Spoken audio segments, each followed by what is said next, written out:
হরে কৃষ্ণ। সবাইকে স্বাগত জানাচ্ছি সাপ্তাহিক সুন্দর ভাগবতী আলোচনায়। আহ আমরা এই সপ্তাহে আলোচনা করার প্রচেষ্টা করব তাত্ত্বিকভাবে, প্র্যাকটিক্যালি নয়। কেননা আমি আহ কোনো গৃহস্থ ভক্ত নই।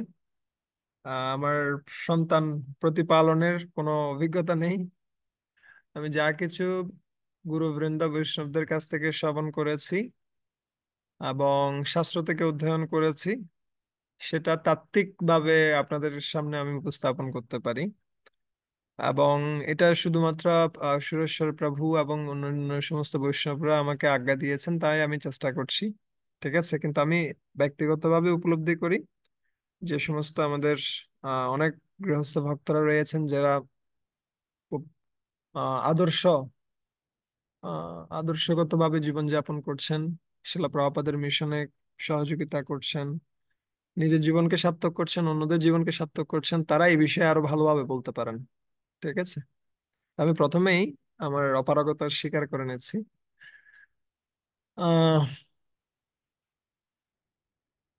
আহ, ইন্ডিয়াতে একটা খুব বড় ধরনের একটা ব্যবসায়িক পরিবার, সিংহানিয়া পরিবার।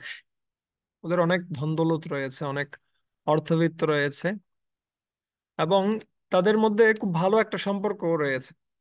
এবং সেই সিংহানিয়া পরিবারের যিনি আহ, বর্তমান অধিকর্তা, তিনি কি করলেন, তিনি চিন্তা করলেন আমি আমার সমস্ত সম্পদ আমার ছেলের নামে লিখে দেব। সাধারণত কি হয়, মারা যাওয়ার পরে সেই সম্পদটাকে প্রাপ্ত হয়, পুত্র সন্তান অথবা কন্যা সন্তান ওরা প্রাপ্ত হয়। কিন্তু ও চিন্তা করছে না, আমি কি করব, আমি আমার সমস্ত ইন্ডাস্ট্রি, আমার যত সমস্ত বিষয় রয়েছে, সমস্ত কিছু আমি আমার পুত্রের নামে লিখে দিচ্ছি। আমি পুত্রকে অনেক বেশি ভালোবাসি। ঠিক আছে, তো এভাবে তিনি সবকিছু লিখে দিলেন। এবং উনি চিন্তা করছিলেন আমি এমনি তো বৃদ্ধ হয়েছি, এখন সবকিছু দেখাশোনা আমার পুত্র করলেই ভালো। এখন কি হয়েছে, পুত্র সমস্ত সম্পদ পাওয়ার পরে সম্পূর্ণরূপে পাল্টে গেছে। ও ওর স্ত্রীর সাথে খুব ভালোভাবে আচরণ করছে, অন্যান্যদের সাথে ভালোভাবে আচরণ করছে, কিন্তু মা বাবার সাথে আলোচনা ভালো করছে না। মা বাবাকে পাঠিয়ে দিয়েছে বৃদ্ধাশ্রমে। ঠিক আছে, আর অন্যদিক দিয়ে যত সমস্ত অর্থ সম্পদ রয়েছে, যত সমস্ত সুবিধা আদি ছিল, সমস্ত কিছু থেকে তাদেরকে বঞ্চিত করেছে। আর এই একটা পরিস্থিতিতে পিতামাতার কাছে কিছু নেই, ওর কাছে অল্প কিছু অর্থ ও কিছু জমিয়ে রেখেছিল, যে অর্থটা কাকে দেয়নি, পুত্রকে দেয়নি। ঠিক আছে, ওই অর্থটার কথা উনি নিজেও জানতেন না, কিন্তু কোনো কারণে ব্যাংক অ্যাকাউন্টে রয়ে গেছে অল্প কিছু টাকা। সেই টাকাটা দিয়ে কোনো রকমে তিনি জীবনযাপন করছে, যদিও তার কোটি কোটি অর্থ, আহ, তার অনেক বাড়ি গাড়ি সমস্ত কিছুই রয়েছে, কিন্তু এখন কিছুই নেই। খুব খারাপ একটা পরিস্থিতি। কোটিপতি থেকে রাতারাতি কি হয়ে যাওয়া, রাস্তার ফকির হয়ে যাওয়া, মেনে নেওয়া যায় না, খুব কঠিন একটা পরিস্থিতি। আর সেই পরিস্থিতিতে তিনি কি করছেন, তিনি খুব সুন্দর একটা কথা বলছেন। তিনি সাংবাদিকদের ডেকে তিনি বলছেন, আমি জীবনে অনেক ভুল কাজ করেছি, তার মধ্যে একটা সবচেয়ে বড় ভুলের কাজ হচ্ছে আমার সন্তানদেরকে নৈতিক শিক্ষা না দেয়া। ঠিক আছে, আমি আমার সন্তানকে সমস্ত উচ্চশিক্ষা দিয়েছি, ইউএসএ আমেরিকা, ইউএসএ কানাডা থেকে শুরু করে বিভিন্ন দেশেও ভ্রমণ করেছে, বিভিন্ন জায়গা থেকে এমবিএ, বিবিএ, তারপরে ইঞ্জিনিয়ারিং, বিভিন্ন ডিগ্রি সে প্রাপ্ত হয়েছে। সবকিছু সে পেয়েছে, অনেক টাকা পয়সা আমি দিয়েছি, সবকিছু আমি দিয়েছি, কিন্তু আমি একটা জিনিস দিইনি, সেটা হচ্ছে কি ধর্মীয় এবং নৈতিক শিক্ষা। যার কারণে আমার আজকে এই অবস্থা। তাই আমি বর্তমান প্রজন্মের যারা পিতামাতা রয়েছে তাদেরকে অনুরোধ করব, উনি বলছেন, আমার কথা নয়, বলছেন, আমি অনুরোধ করব আপনারা তো সন্তানদের কি শিক্ষা দিবেনই, আহ, যে একাডেমিক শিক্ষা দিবেনই, কিন্তু একাডেমিক শিক্ষার পাশাপাশি সবচেয়ে বেশি যেটা গুরুত্বপূর্ণ, সেটা হচ্ছে কি চরিত্র গঠনের শিক্ষা। সেটা হচ্ছে কি গীতা ভাগবতের যে মূল বিষয়, শুধু শ্লোক শিখানো নয়। অনেক সময় এই ধরনের হয়, একটা ছেলে সে 700টা শ্লোক বলতে পারে, কিন্তু ওর চরিত্র ঠিক নেই, তাহলে ওই 700টা শ্লোক দিয়ে হবেটা কি? বুঝতে পারছেন? উনি ওভাবে কথাটা বলছিলেন। আর এরপর পরবর্তীতে পরিণতিটা কি হয়? আহ পরবর্তীতে ওই ছেলের যে স্ত্রী রয়েছে, স্ত্রী আবার ছেলের বিরুদ্ধে কেস করে যে আমার অর্ধেক সম্পত্তি আমার প্রয়োজন। এবং এদের মধ্যে মারামারি হয়, মাঝখান থেকে ছেলেটাও কি হয়ে গেছে, ফকির হয়ে গেছে। আলটিমেটলি কোনো দিক দিয়ে কারো লাভ হয়নি। বাবাও লুজার, ছেলেও লুজার, পরবর্তীতে কেউ লুজার হবে, সেই পুত্রবধূও লুজার হবে। মূল বিষয়টা হচ্ছে যখন কেউ আহ, ভারবাহী হয়, ভারবাহী মানে হচ্ছে কি, সে অনেক কিছু ওর কাছে আছে কিন্তু স্বাদটা নেই, মূল যে বিষয়টা প্রয়োজন সেটা নেই, তাহলে অত বিশাল বিশাল কিছু দিয়ে কি হবে? তাই আমরা আমাদের সন্তানদের, যারা আহ যাদেরকে কৃষ্ণ আমাদের কাছে দিয়েছেন, সেটা একজন প্রচারকের কাছে, যে সমস্ত ভক্তরা তাদের আশেপাশে রয়েছে তারা, একজন গৃহস্থ ভক্তের কাছে তার সন্তানাদি যারা রয়েছে তারা, ঠিক আছে, একজন শিক্ষকের কাছে তার যে সমস্ত ছাত্রছাত্রীরা রয়েছে তারা, এগুলো সব কৃষ্ণ আমাদেরকে দিয়েছেন। আমাদেরকে দিয়েছেন কেন? যত্ন নেওয়ার জন্য। এবং আমরা যদি সর্বোচ্চ যত্নটা নিতে চাই, তাহলে তাদেরকে কি প্রদান করা উচিত? তাদেরকে কৃষ্ণ ভাবনা প্রদান করা উচিত। এজন্য ঋষভদেব, তিনি তার পুত্রদেরকে যখন শিক্ষা প্রদান করছিলেন, তখন তিনি বলছিলেন খুব সুন্দর একটা কথা, তিনি বলছিলেন, গুরু না শস্যাৎ, স্বজন না শস্যাৎ, পিতা না শস্যাৎ, জননী না শস্যাৎ। সে ব্যক্তি, তিনি পিতা হওয়ার যোগ্য নয়, তিনি মাতা হওয়ার যোগ্য নয়, তিনি স্বজন, আত্মীয় স্বজন হওয়ার যোগ্য নয়, ঠিক আছে, গুরু হওয়ার যোগ্য নয়, না মৌচয়েত সমাপেত্য মিত্রম। যে ব্যক্তি তার অধীনস্থ ব্যক্তিদেরকে, অধীনস্থ যারা রয়েছে তাদেরকে মৃত্যুর হাত থেকে রক্ষা করতে পারেন না। আহ কেননা এই মনুষ্য জন্মটা পাওয়া হয়েছে কিসের জন্য? জন্ম মৃত্যু চক্র থেকে উদ্ধার পাওয়ার জন্য।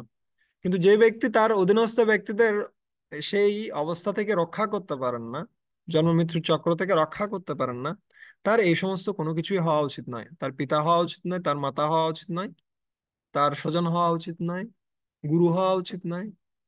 এটার উল্টো মিনিং হচ্ছে এটা, যদি আমরা সত্যিকারের পিতা হতে চাই, সত্যিকারের মাতা হতে চাই, সত্যিকারের গুরু হতে চাই, তাহলে আমাদের কি কি করা উচিত? আমাদের আমাদের এমন ভাবে আমাদের অধীনস্থ ভক্তদের অথবা অধীনস্থ সন্তান আদি যারা রয়েছেন তাদেরকে এমন ভাবে গড়ে তোলা উচিত, তারা যেন সত্যিকার অর্থে কৃষ্ণকে ভালোবাসে, তারা যেন সত্যিকার অর্থে একজন জেন্টালম্যান হয়। শিলা প্রপাত রায় বলতেন যে devotee is a complete gentleman. একজন ভক্ত হচ্ছে কেমন? তিনি হচ্ছে পূর্ণাঙ্গ ভদ্রলোক, ঠিক আছে। আর শিশুদের যত্ন নেওয়াটা এত বেশি গুরুত্বপূর্ণ, প্রপাত বিভিন্ন সময় তার লেটারে, তার পত্রে তিনি খুব সুন্দরভাবে লিখছিলেন। আমি একটা লেটার আজকে পড়ছিলাম, খুব ভালো লাগছিল আমার। প্রপাত অরুন্ধতিকে পত্র লিখছেন। এটা হচ্ছে জুলাই 30, 1972। অরুন্ধতিকে তিনি লিখছেন, for you child worship is more important than deity worship. তোমার জন্য এই বাচ্চার প্রতিপালনটা বিগ্রহের আরাধনার চেয়েও বেশি গুরুত্বপূর্ণ। কেন? কারণ এই বাচ্চারা যদি ঠিক মতো কি না পায়, আহ যত্ন না পায়, তাহলে তারা কি হয়ে যাবে? তারা সম্পূর্ণরূপে বিপথে চলে যাবে, ঠিক আছে। তো এই কথাটার অর্থ এই নয় যে আপনাকে বলা হচ্ছে আপনি কি করে দিন, আপনি বিগ্রহ পূজা বন্ধ করে দিন, আপনি সাধন ভোজন সব বন্ধ করে দিন, ষোলমালা জপ বন্ধ করে দিন, শুধুমাত্র বাচ্চাদের নিয়ে পড়ে থাকুন। না, এইটার অর্থ এটা নয়। প্রপাত এই শব্দটা দিয়ে বুঝাতে চাচ্ছেন, যেমনটা বিগ্রহ পূজা গুরুত্বপূর্ণ, তেমনি বাচ্চাদের যত্ন নেওয়াটা গুরুত্বপূর্ণ।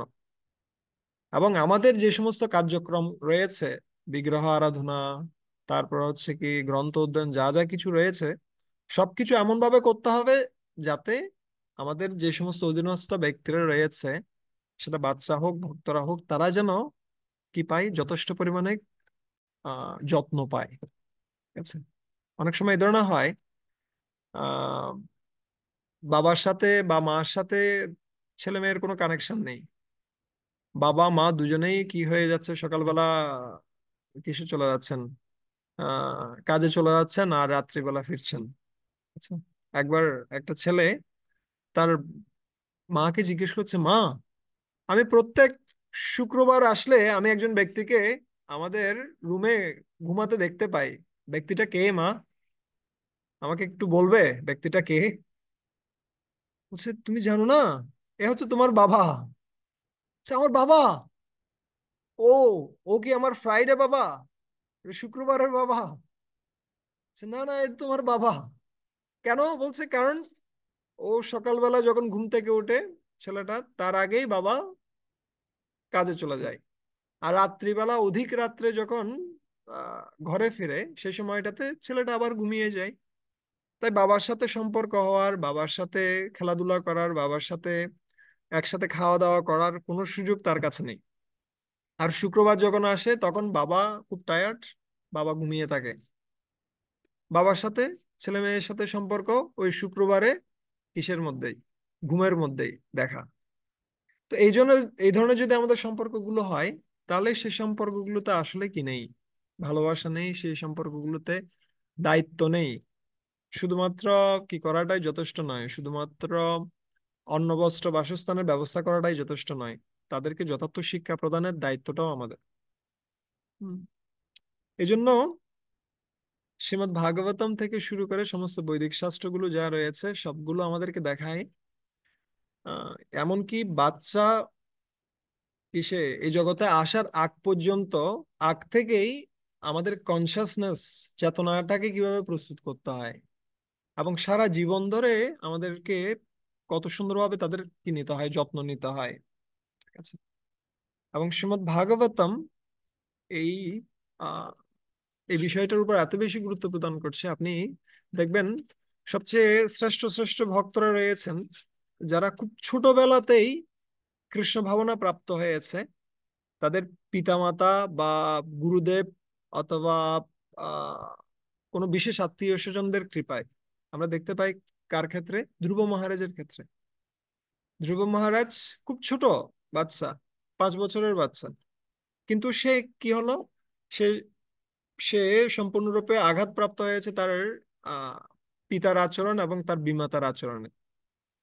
তার মাতা, বিমাতা, সৎ মা কে, সুরুচিতাকে বলছে, তুমি যদি পিতার কোলে উঠতে চাও তাহলে তোমাকে কি করতে হবে? তোমাকে অবশ্যই বিষ্ণুর আরাধনা করতে হবে এবং সেই সাথে এই দেহটা পরিত্যাগ করতে হবে, আর তোমাকে আমার গর্ভে জন্মগ্রহণ করতে হবে। যদি তুমি সেটা করো তাহলে তুমি কি করতে পারবে? তুমি তোমার পিতার কোলে উঠতে পারবে। এবং এটা একজন ক্ষত্রিয়ের পক্ষে এটা একটা বড় ধরনের একটা অপমান। এটা সহ্য করাটা খুব কঠিন একটা বিষয়। এবং তার পরিস্থিতিটা এমন ছিল, ভাগবতমে বর্ণনা করা হচ্ছে, একটি সাপকে যখন কি করা হয়, কেউ পা দিয়ে আঘাত করে, তখন যেমনি সেই সাপ ফোঁস ফোঁস করতে থাকে, ঠিক একইভাবে ধ্রুব মহারাজ তিনি কি করছিলেন, তিনি সম্পূর্ণরূপে কি হয়ে গেছেন, সম্পূর্ণরূপে ক্রোধান্বিত হয়ে তিনি বুঝতে পারছিলেন না কি করবেন। আর সে সময়টিতে তিনি মার কাছে গিয়েছেন। মা কি করছে? মা চাইলে সেই পরিস্থিতিতে আগুনে আরো বেশি ঘি ঢালতে পারত। আমাদের ক্ষেত্রে হলে সে ধরনের আমরা করতাম। কোনো আহ, আহ, বাচ্চা যদি আমাদের কাছে এসে বলে যে মা আমাকে কি করেছে, আমাকে ওই ছেলেটা মেরেছে, তার উপরে ওই ছেলেটার বাবা অথবা মা তোমার বিষয়ে খারাপ কিছু বলেছে, ঠিক আছে, তাহলে আমরা তেলে বেগুনে জ্বলে উঠতাম এবং সেখানে আরো বেশি ঘি ঢালতাম এবং আমরা গিয়ে কাদের সাথে ঝগড়া করতাম? ওই ফ্যামিলির সাথে ঝগড়া করতাম।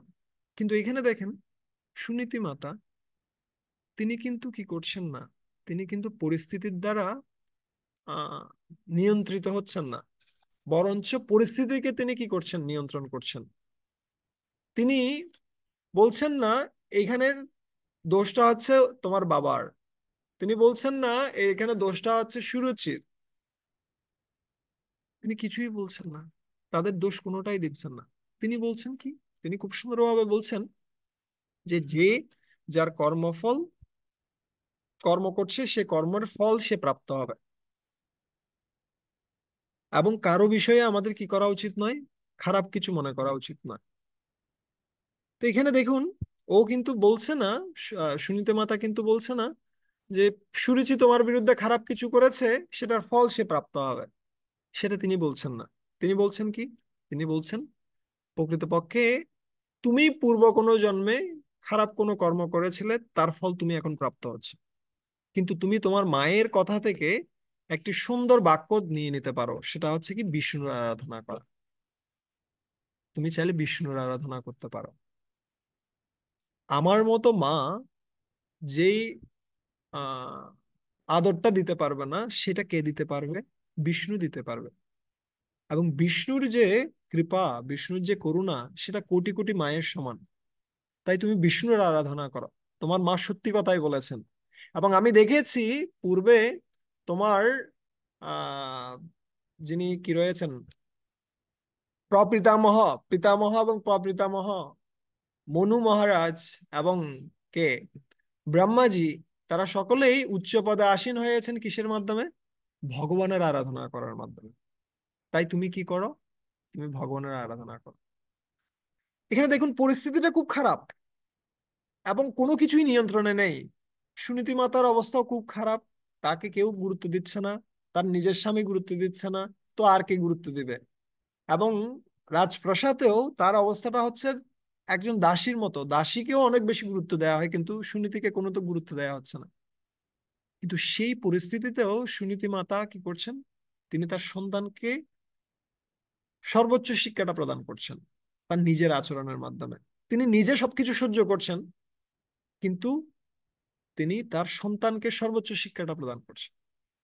আমাদের পরিস্থিতিতেও আমাদের কি করা উচিত? আমাদের অনেকগুলো বিষয় সামনে আসবে, যে পরিস্থিতিতে মনে হচ্ছে এখনই একটা ঝগড়া হোক, এখনই একটা মীমাংসা হোক, এখনই একটা ডিভোর্স হোক, এখনই একটা কি হোক, এখনই একটা মারামারি হোক।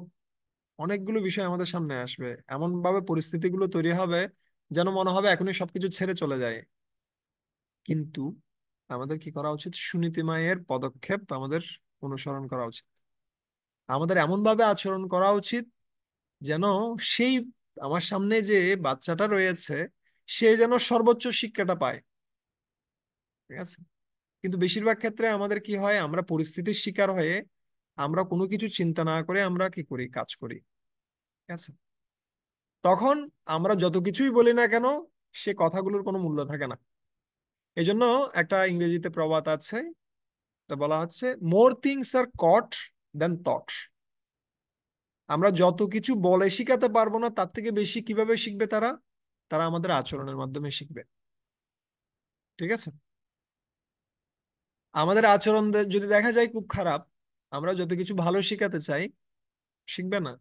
যদি আমরা ওদেরকে শিখাই যে না, টিভি দেখা ভালো নয়, মোবাইল দেখা ভালো নয়, তারপরে হচ্ছে কি ইন্টারনেটে এই সমস্ত কিছুতে আসক্ত হওয়া ভালো নয়, আমরা বলতে পারি।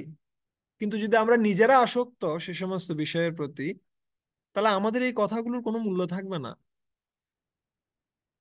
তাই যা কিছু আমরা শিখাতে চাচ্ছি, যা কিছু আমরা চাইছি, সে আমার বাচ্চা অথবা আমার অধীনস্থ ব্যক্তিরা যারা রয়েছে তারা এই ধরনের হোক, সেই বিষয়টা আমাদের নিজেদের আগে কি করা উচিত? পালন করা উচিত। তখন সেটা কি করবে? তখন সেটা শক্তিশালীভাবে ওদের মধ্যে প্রভাব বিস্তার করবে। এবং আমরা দেখতে পাই কিভাবে আহ ধ্রুব মহারাজ তিনি যখন পিতা মাতার কথা শুনে তিনি যখন বনে গমন করলেন, সে সময়টিতে তিনি বিষ্ণুর আরাধনা করলেন, সমস্ত কিছু করলেন। তার পরবর্তীতে তিনি কাকে প্রাপ্ত হলেন? ভগবান বিষ্ণুকে প্রাপ্ত হলেন।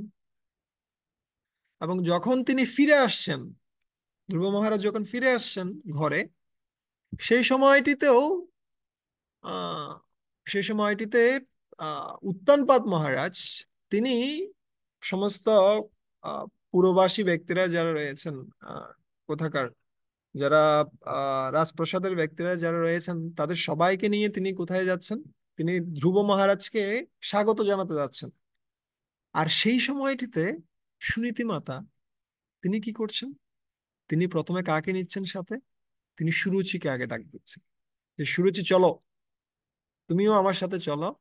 তুমি কি করবে? আমাদের ধ্রুব ফিরে আসছে, তাকে তুমি স্বাগত জানাতে পারো। দেখুন, অনেক কিছু ঘটে গেছে, অনেক খারাপ খারাপ ঘটনা ঘটে গেছে, কিন্তু তিনি এই সমস্ত কিছুই মনে রাখছেন না। এবং তিনি কি করছেন, তিনি সুরুচিকে সাথে নিয়ে ধ্রুবকে স্বাগত জানাতে যাচ্ছেন। আর যখন ধ্রুবকে স্বাগত জানাতে গেলেন সেই সময়টিতে কি হলো, ধ্রুব এসে প্রথমে সুনীতি মাকে প্রণাম করলো, তারপরে সুরুচি মাকেও প্রণাম করলো। যেহেতু মার মধ্যে এই গুণটা রয়েছে, মার মধ্যে কিসের গুণটা রয়েছে, ঈর্ষাহীনতা, বা সবার প্রতি সম্মান, শ্রদ্ধা, বা সমস্ত পরিস্থিতির মধ্যে মানিয়ে নেওয়া, এই সমস্ত গুণগুলো যেহেতু কার মধ্যে রয়েছে, সুনীতি মায়ের মধ্যে রয়েছে, তাই সেই সমস্ত গুণগুলোই অটোমেটিক, কোনো প্রচেষ্টা ছাড়াই কার মধ্যে প্রকাশিত হচ্ছে, সমস্ত গুণগুলো প্রকাশিত হচ্ছে ধ্রুব মহারাজের মধ্যে। তাই আমরা যদি সত্যিকার অর্থেই আমাদের যে সমস্ত অধীনস্থ ব্যক্তিরা রয়েছে তাদেরকে একটা ভালো মানুষ হিসেবে গঠন করতে চাই, তাহলে প্রথমে কি করতে হবে, প্রথমে আমাদেরকে ভালো একজন ভক্ত হতে হবে। ঠিক আছে? এই জন্য প্রচার মানে কি, প্রকৃষ্ট রূপেণ আচার ইতি প্রচার। যে ভালোভাবে আচরণ করে, যে ভালোভাবে সমস্ত পরিস্থিতির মধ্যে কৃষ্ণ ভাবনাকে চালিয়ে নিয়ে যায়, যে যে ভালো মন্দ সমস্ত বিষয়ের মধ্যেও সে তার নীতিতে কর্তব্যে অটল থাকে, সেটা হচ্ছে প্রচার। প্রচার করার জন্য যে আপনাকে মুখ ফাটিয়ে বিশাল বিশাল কিছু বলতে হবে, প্রয়োজন নেই। কোনো কোনো ব্যক্তি রয়েছে এই ধরনের, যারা কোটি কোটি মানুষের মধ্যে প্রচার করতে পারে। কোনো কোনো ব্যক্তি রয়েছে যারা লক্ষ লক্ষ ব্যক্তির মাঝে প্রচার করতে পারে। কোনো ব্যক্তি রয়েছে 100 জন মানুষের মধ্যে প্রচার করতে পারে। কিন্তু শুধু কথা বলাটাই কি নয়, প্রচার নয়। আমরা যা কিছু বলছি সেই অনুসারে যদি আমরা আচরণ না করি, তাহলে আমাদের এই কথাগুলোর কোনো ভ্যালু থাকবে না। তাই আমাদের প্রথম যে স্টেপ, যদি আমরা সত্যিকার অর্থেই আমাদের অধীনস্থ ব্যক্তিদের, বিশেষ করে আমাদের বাচ্চাদেরকে যদি আমরা কিছু শিখাতে চাই, আমরা যদি কিছু মূল্যবোধ দিতে চাই, তাহলে যে মূল্যবোধটা আপনি দিতে চাচ্ছেন সেটার প্রকৃষ্ট উদাহরণ আপনি হন। এই জন্য ইংরেজিতে আরেকটা কথা আছে, অ্যাকশন স্পিক্স লাউডার দ্যান ওয়ার্ডস। অ্যাকশন, আমাদের কার্যক্রমগুলো কিসের থেকেও, আমাদের কথার থেকেও বেশি কি হয়, বেশি শক্তিশালী। ঠিক আছে? এই এপিসোডটা দিয়ে আমরা কিছু আলোচনা করি। আহ এর পরবর্তীতে যখন ধ্রুব মহারাজ কি করবেন, ভগবানের ধামে ফিরে যাবেন, সেই সময়টিতে তিনি কি করছেন, তিনি হরিদ্বারে গিয়ে তিনি উপবিষ্ট হয়ে তিনি সেখানে আরাধনা করছেন ভগবানের, এবং সঠিক সময়ে কি হলো, সেখানে বৈকুণ্ঠ বিমান আসলো। আর সেই বৈকুণ্ঠ বিমানে যখন ধ্রুব মহারাজ উত্তীর্ণ হয়েছেন, সেই সময়টিতে তিনি চিন্তা করছেন, আমি এত সুন্দর যে একটা সুযোগ পেয়েছি ভগবানের ধামে ফিরে যাওয়ার, এটা তো আসলে আমার আমার নিজের কারণে নয়। এটা কার কারণে হয়েছে? এটা আমার মায়ের কারণে হয়েছে। আমার মা আমাকে এই সৎ উপদেশটি দিয়েছিল বিদায় আমি আজকে এতটুকু আসতে পেরেছি। তো এই যে কৃতিত্ব, সেটা হচ্ছে সম্পূর্ণরূপে আমার মার। এবং আমি নিজেও ফিল করি, আমি আমার নিজের লাইফেও আমি আমি দেখেছি, আমার লাইফেও আমি দেখেছি আমার মা আহ, ছোটবেলা থেকেই প্রত্যেকটা পরিস্থিতিতে খুব হিসাবি ছিলেন। খুব মানে সীমিত পর্যায়ের কি করতেন, সমস্ত কিছুতে অত বিশাল কোনো খরচ করা, অথবা বিশাল কোনো কি করা, মানে মানুষকে দেখানো, অথবা মানে আড়ম্বর কিছু করা না। বাবা খুব অল্প কিছু আয় করতেন, ওই অল্প আয় দিয়েই খুব সুন্দরভাবে চালিয়ে নিয়ে যেতেন। হয়তো বিশেষ কিছু আমাদেরকে কি করতো না, কিন্তু অল্প কিছু যা দিয়ে আমি দেখেছি কিভাবে মূল্যবোধ গুলো আমাদের জীবনে কি করে, আহ, মানে ছোটবেলা থেকেই আমাদের গেঁথে যায়। তো এখানে ধ্রুব মহারাজও তিনি চিন্তা করছেন, আমি যে ভগবানের ধামে ফিরে যাচ্ছি, এটা কিন্তু আমার কিসের কারণে, আমার কৃতিত্বের কারণে নয়, এটা আমার মায়ের কারণে।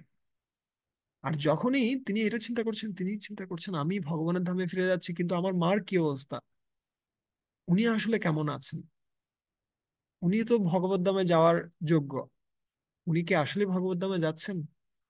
এই সম্বন্ধে যখন চিন্তা করে তিনি খুব আহ কি হয়ে গেছেন, সম্পূর্ণরূপে হতাশ। সেই সময়টিতে আহ যারা কি ছিলেন, বৈকুণ্ঠ অধিবাসীরা ছিলেন, যারা ধ্রুব মহারাজকে নিতে এসেছেন, তারা বলছেন আপনার কোনো চিন্তা করার বিষয় নেই। আপনার সামনের যে বৈকুণ্ঠ বিমানটি রয়েছে সেখানে দেখুন আপনার মা ইতিমধ্যেই কিসের দিকে যাচ্ছে, ভগবানের ধামের দিকে যাচ্ছে। ঠিক আছে। প্রভুপাদ এই শ্লোকের তাৎপর্য লিখছেন। প্রভুপাদ বলছেন খুব সুন্দর কথা। প্রভুপাদ বলছেন যে প্রকৃতপক্ষে সুনীতি মাতা কোনো কি করেননি, সুনীতি মাতা কোনো যাগ যজ্ঞ তপস্যা কিছুই করেননি। তার কোনো তেমন সুযোগ ছিল না বনে গিয়ে বিষ্ণুর আরাধনা করার। তিনি ভালো ভক্ত ছিলেন, ঠিক আছে, কিন্তু তার ওই ধরনের সুযোগ ছিল না অনেক বেশি কঠোর তপস্যা করার।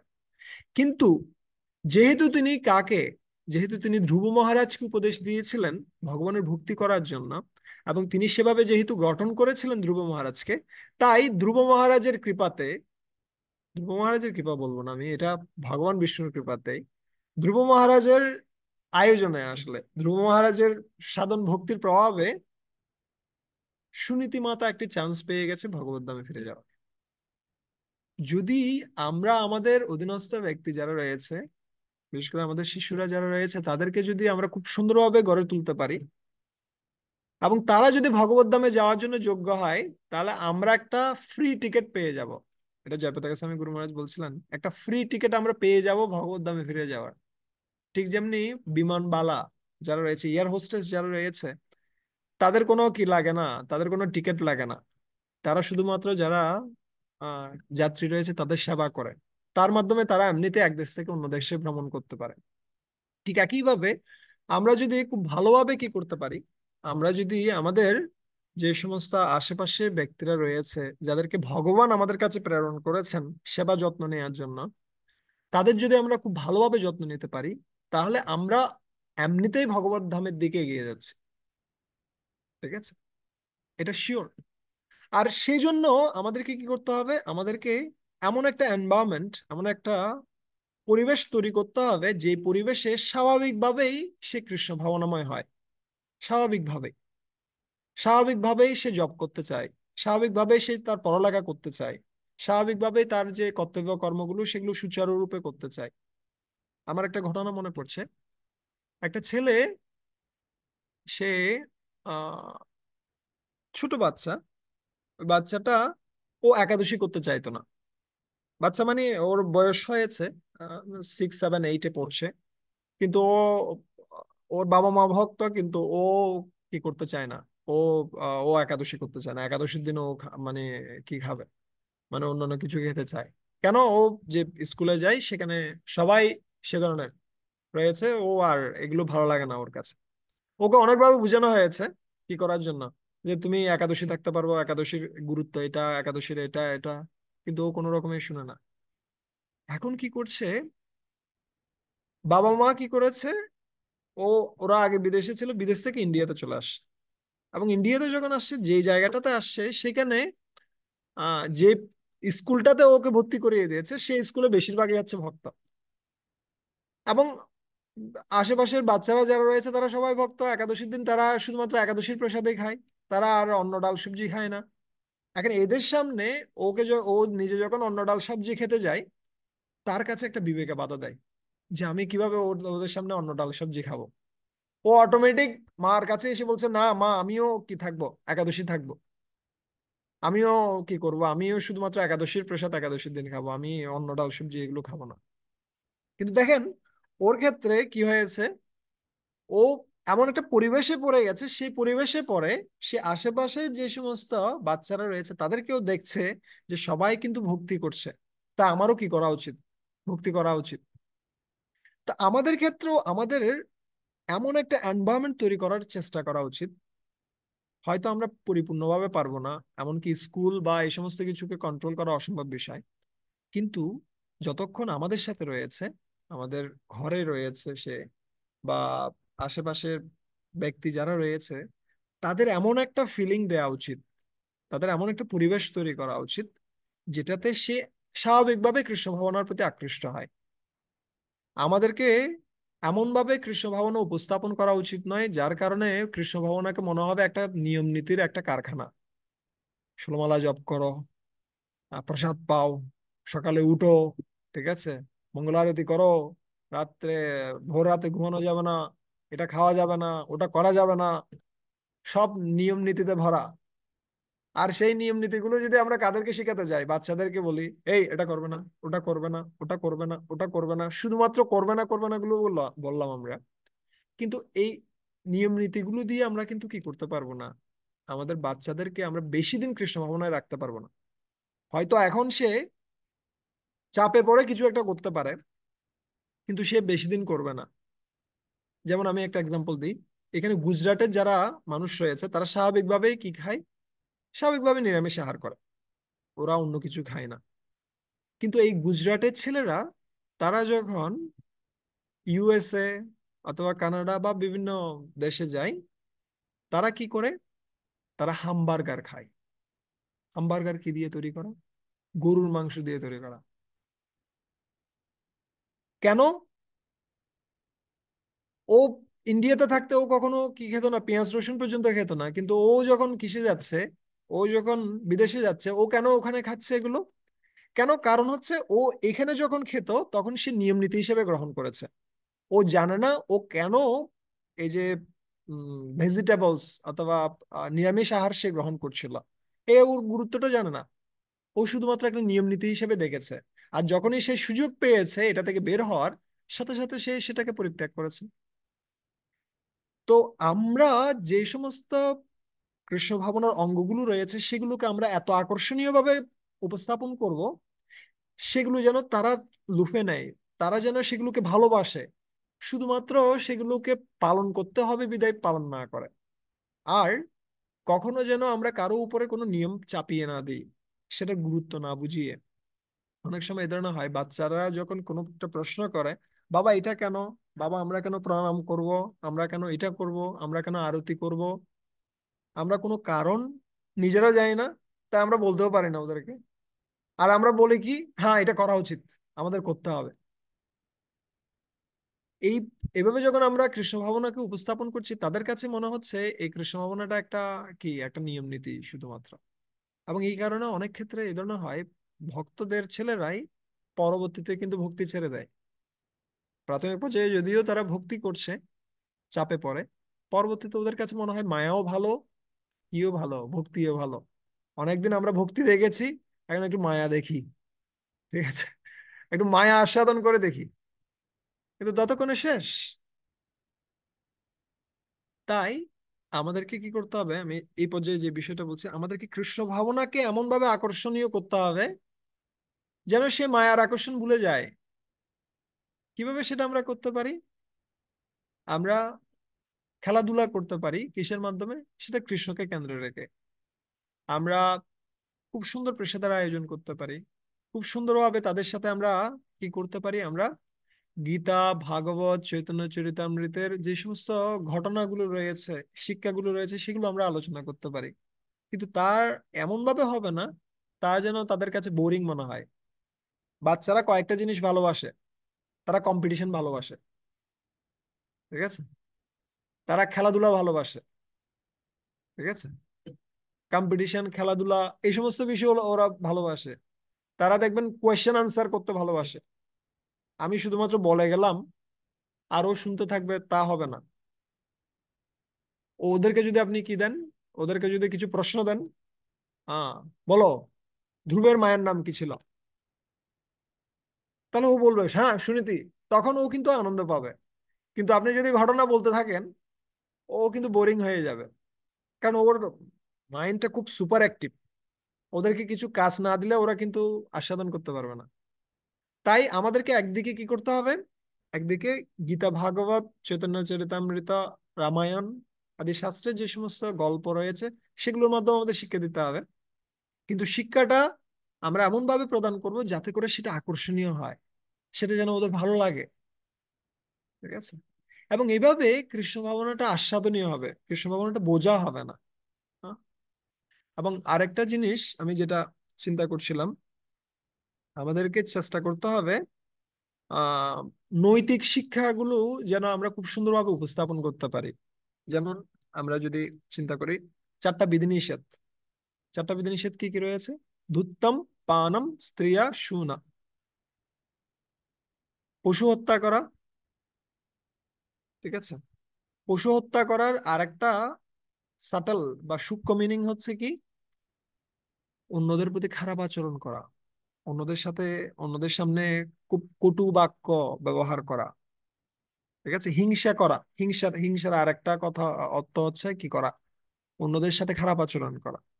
তা আমরা আমরা গ্রস মিনিংটা শিখাবো, আমরা যেটা স্বাভাবিক মিনিং রয়েছে সেটা আমরা শিখাবো, তার সাথে সূক্ষ্ম যে অর্থ রয়েছে সেটা আমাদের শেখানো উচিত। সেটা হচ্ছে কি, আমরা কখনো অন্যদের সাথে খারাপ আচরণ করব না। তারপরে হচ্ছে কি, দুত্তম পানম স্ত্রিয়া শোনা। অবৈধ সংজ্ঞা, অবৈধ সংজ্ঞাটা হচ্ছে কি, অবৈধ সংজ্ঞাটা হচ্ছে আহ কিসের, আহ অভক্তদের সঙ্গ করা অথবা আজে বাজে ব্যক্তিদের সঙ্গ করা। তো সেইটা থেকে আমাদের কি করা উচিত, মুক্ত হওয়া উচিত। বা কোনো কিছুকে কন্ট্রোল করা, নিয়ন্ত্রণ করা, এই মানসিকতা থেকে মুক্ত হওয়া উচিত। ঠিক আছে। আহ তারপরে হচ্ছে কি, দুত্তম পানম, নেশা, নেশাদ্রব্য গ্রহণ করা। নেশাদ্রব্য হচ্ছে কি, এটার আরেকটা মিনিং হচ্ছে অহংকার। আমাদের কখনো অহংকারী হওয়া উচিত নয়। ঠিক আছে। আর গ্যাম্বলিং বা কি রয়েছে, গ্যাম্বলিং মানে হচ্ছে কি দ্রুত ক্রীড়া করা। দ্রুত ক্রীড়াটা কি কিসের সাথে তুলনা করা যেতে পারে? দ্রুত ক্রীড়া হচ্ছে আমাদের এমন কোনো কিছু বলা উচিত নয় যা শাস্ত্রে নেই। মানে নিজের মন গড়া কিছু কি করা, অন্যদের সামনে উপস্থাপন করা। তো এই সমস্ত বিষয়ে আমরা কি করতে পারি, আমরা সূক্ষ্ম সূক্ষ্ম শিক্ষাগুলো ওদেরকে প্রদান করতে পারি। আমরা চরিত্র গঠনের যে শিক্ষা, যেমনি সততা, ন্যায়পরায়ণতা, ঠিক আছে, এই সমস্ত নীতিগুলো আমরা কোথা থেকে শিক্ষা দিতে পারি? ভাগবত থেকে শিক্ষা দিতে পারি। ঠিক যেমনি আপনি যখন সততা বিষয়ে বলবেন, তখন আপনি খুব সুন্দর একটা ঘটনা নবম স্কন্ধে পাবেন। খুব সুন্দর একটা ঘটনা রয়েছে। আহ নভক নামে একজন ব্যক্তি ছিলেন, তার পুত্র হচ্ছে নাভাগ। ঠিক আছে, এই নাভাগের খুব সুন্দর একটা ঘটনা রয়েছে। তো নবগের অনেকগুলো পুত্র ছিল।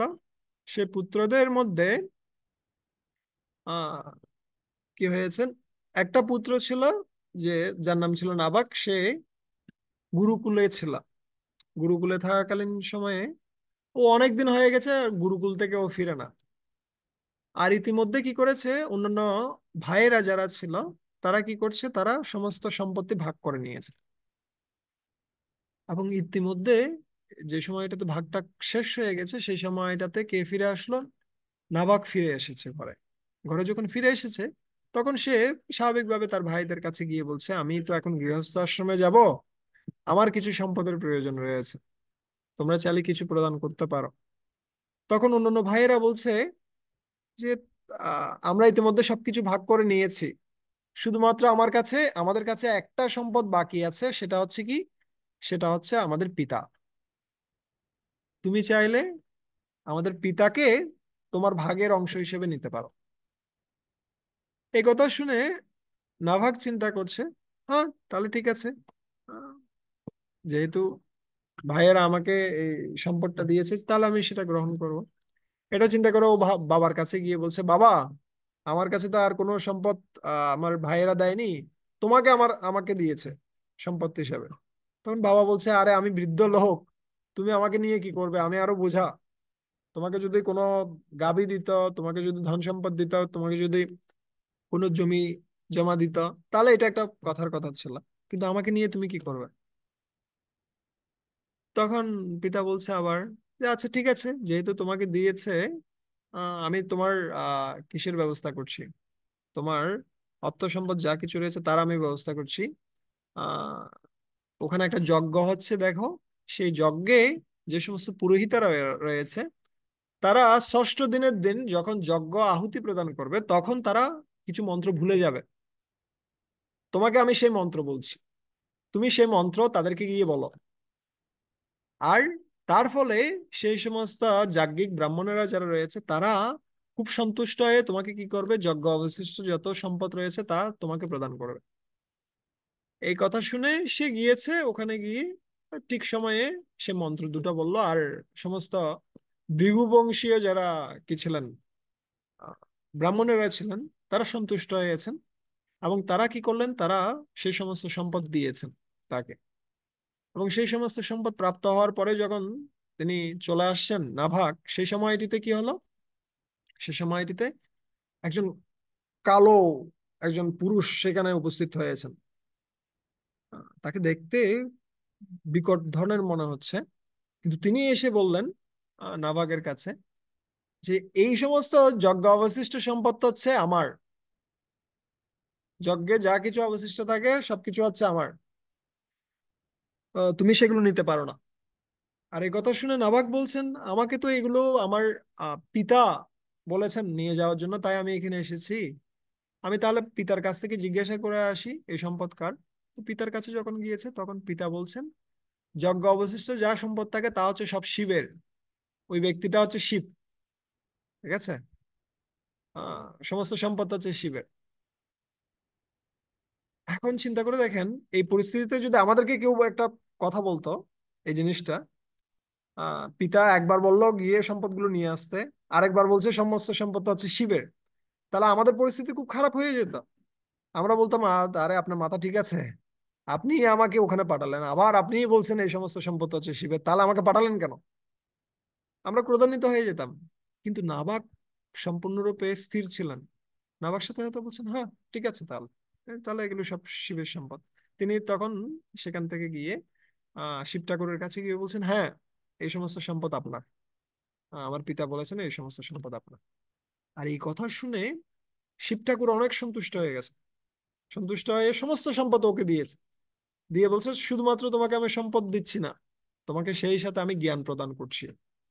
আর তোমার যে পুত্র হবে সেই পুত্র হবে বিশাল একজন ভক্ত, তার নাম হবে অম্বরীশ মহারাজ। আমরা অম্বরীশ মহারাজের কথা শুনেছি, যিনি সমস্ত অঙ্গ দিয়ে ভগবানের সেবা করতেন। আর এই অম্বরীশ মহারাজের পিতা ছিলেন এই নাভাগ, যে খুব সত্যবাদী ছিল।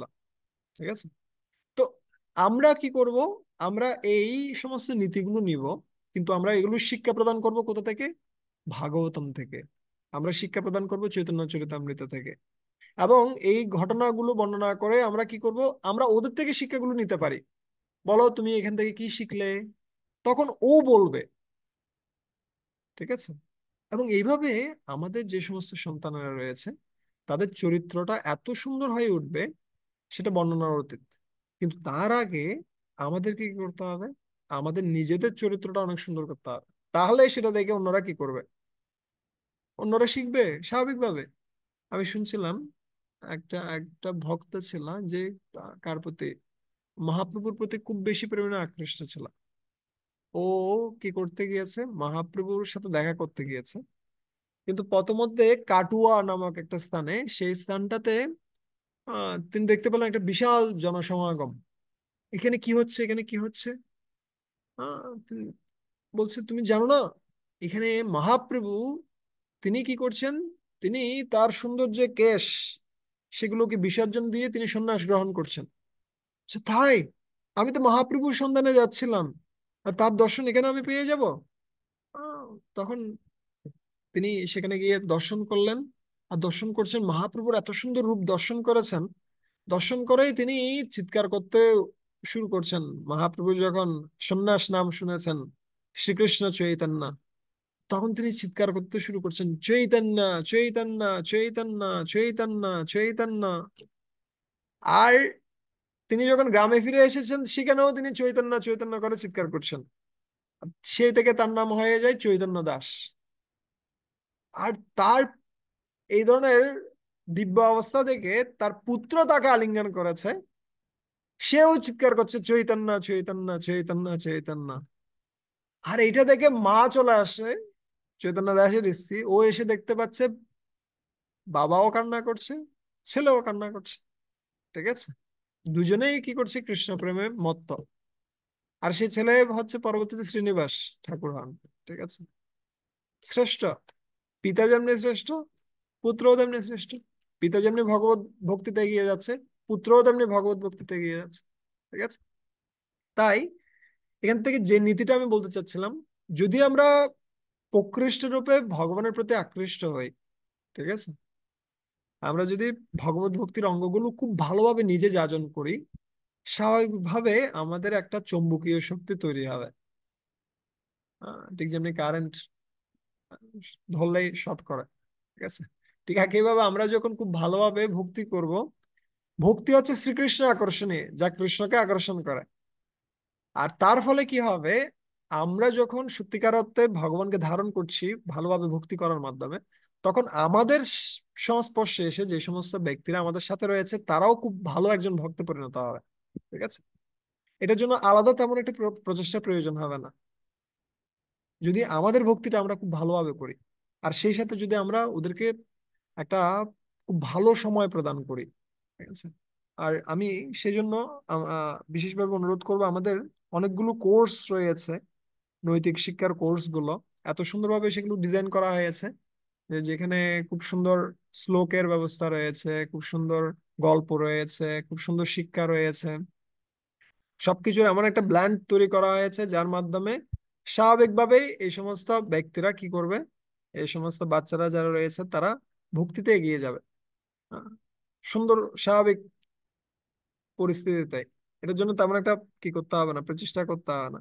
কিন্তু আমাদের কি করতে হবে, আমাদের এমন একটা কমিউনিটি তৈরি করতে হবে যেখানে প্রত্যেকজন ব্যক্তি তারা চিন্তা করছে কিভাবে আমাদের অধীনস্থ ব্যক্তিরা যারা রয়েছে, যে সমস্ত ব্যক্তিরা আমাদেরকে আহ যে সমস্ত ব্যক্তিদেরকে ভগবান আমাদের কাছে প্রেরণ করেছে তাদেরকে আমরা কিভাবে সেবা প্রদান করতে পারি।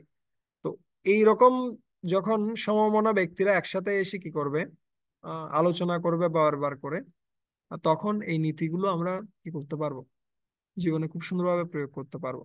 ঠিক আছে? উম আরেকটা জিনিস আমি চিন্তা করছিলাম। ইয়েস,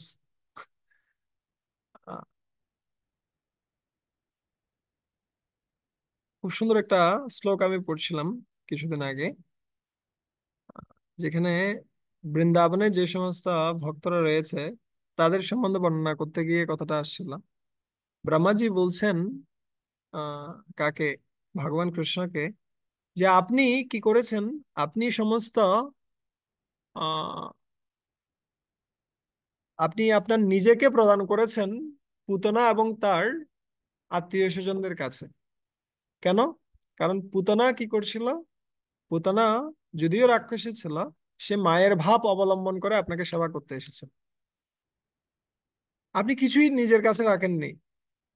আর যে সমস্ত ব্যক্তিরা তারা তাদের সমস্ত মন প্রাণ ধন সমস্ত কিছু দিয়ে আপনার সেবা করছেন, তাদের জন্য আপনি কি রেখেছেন?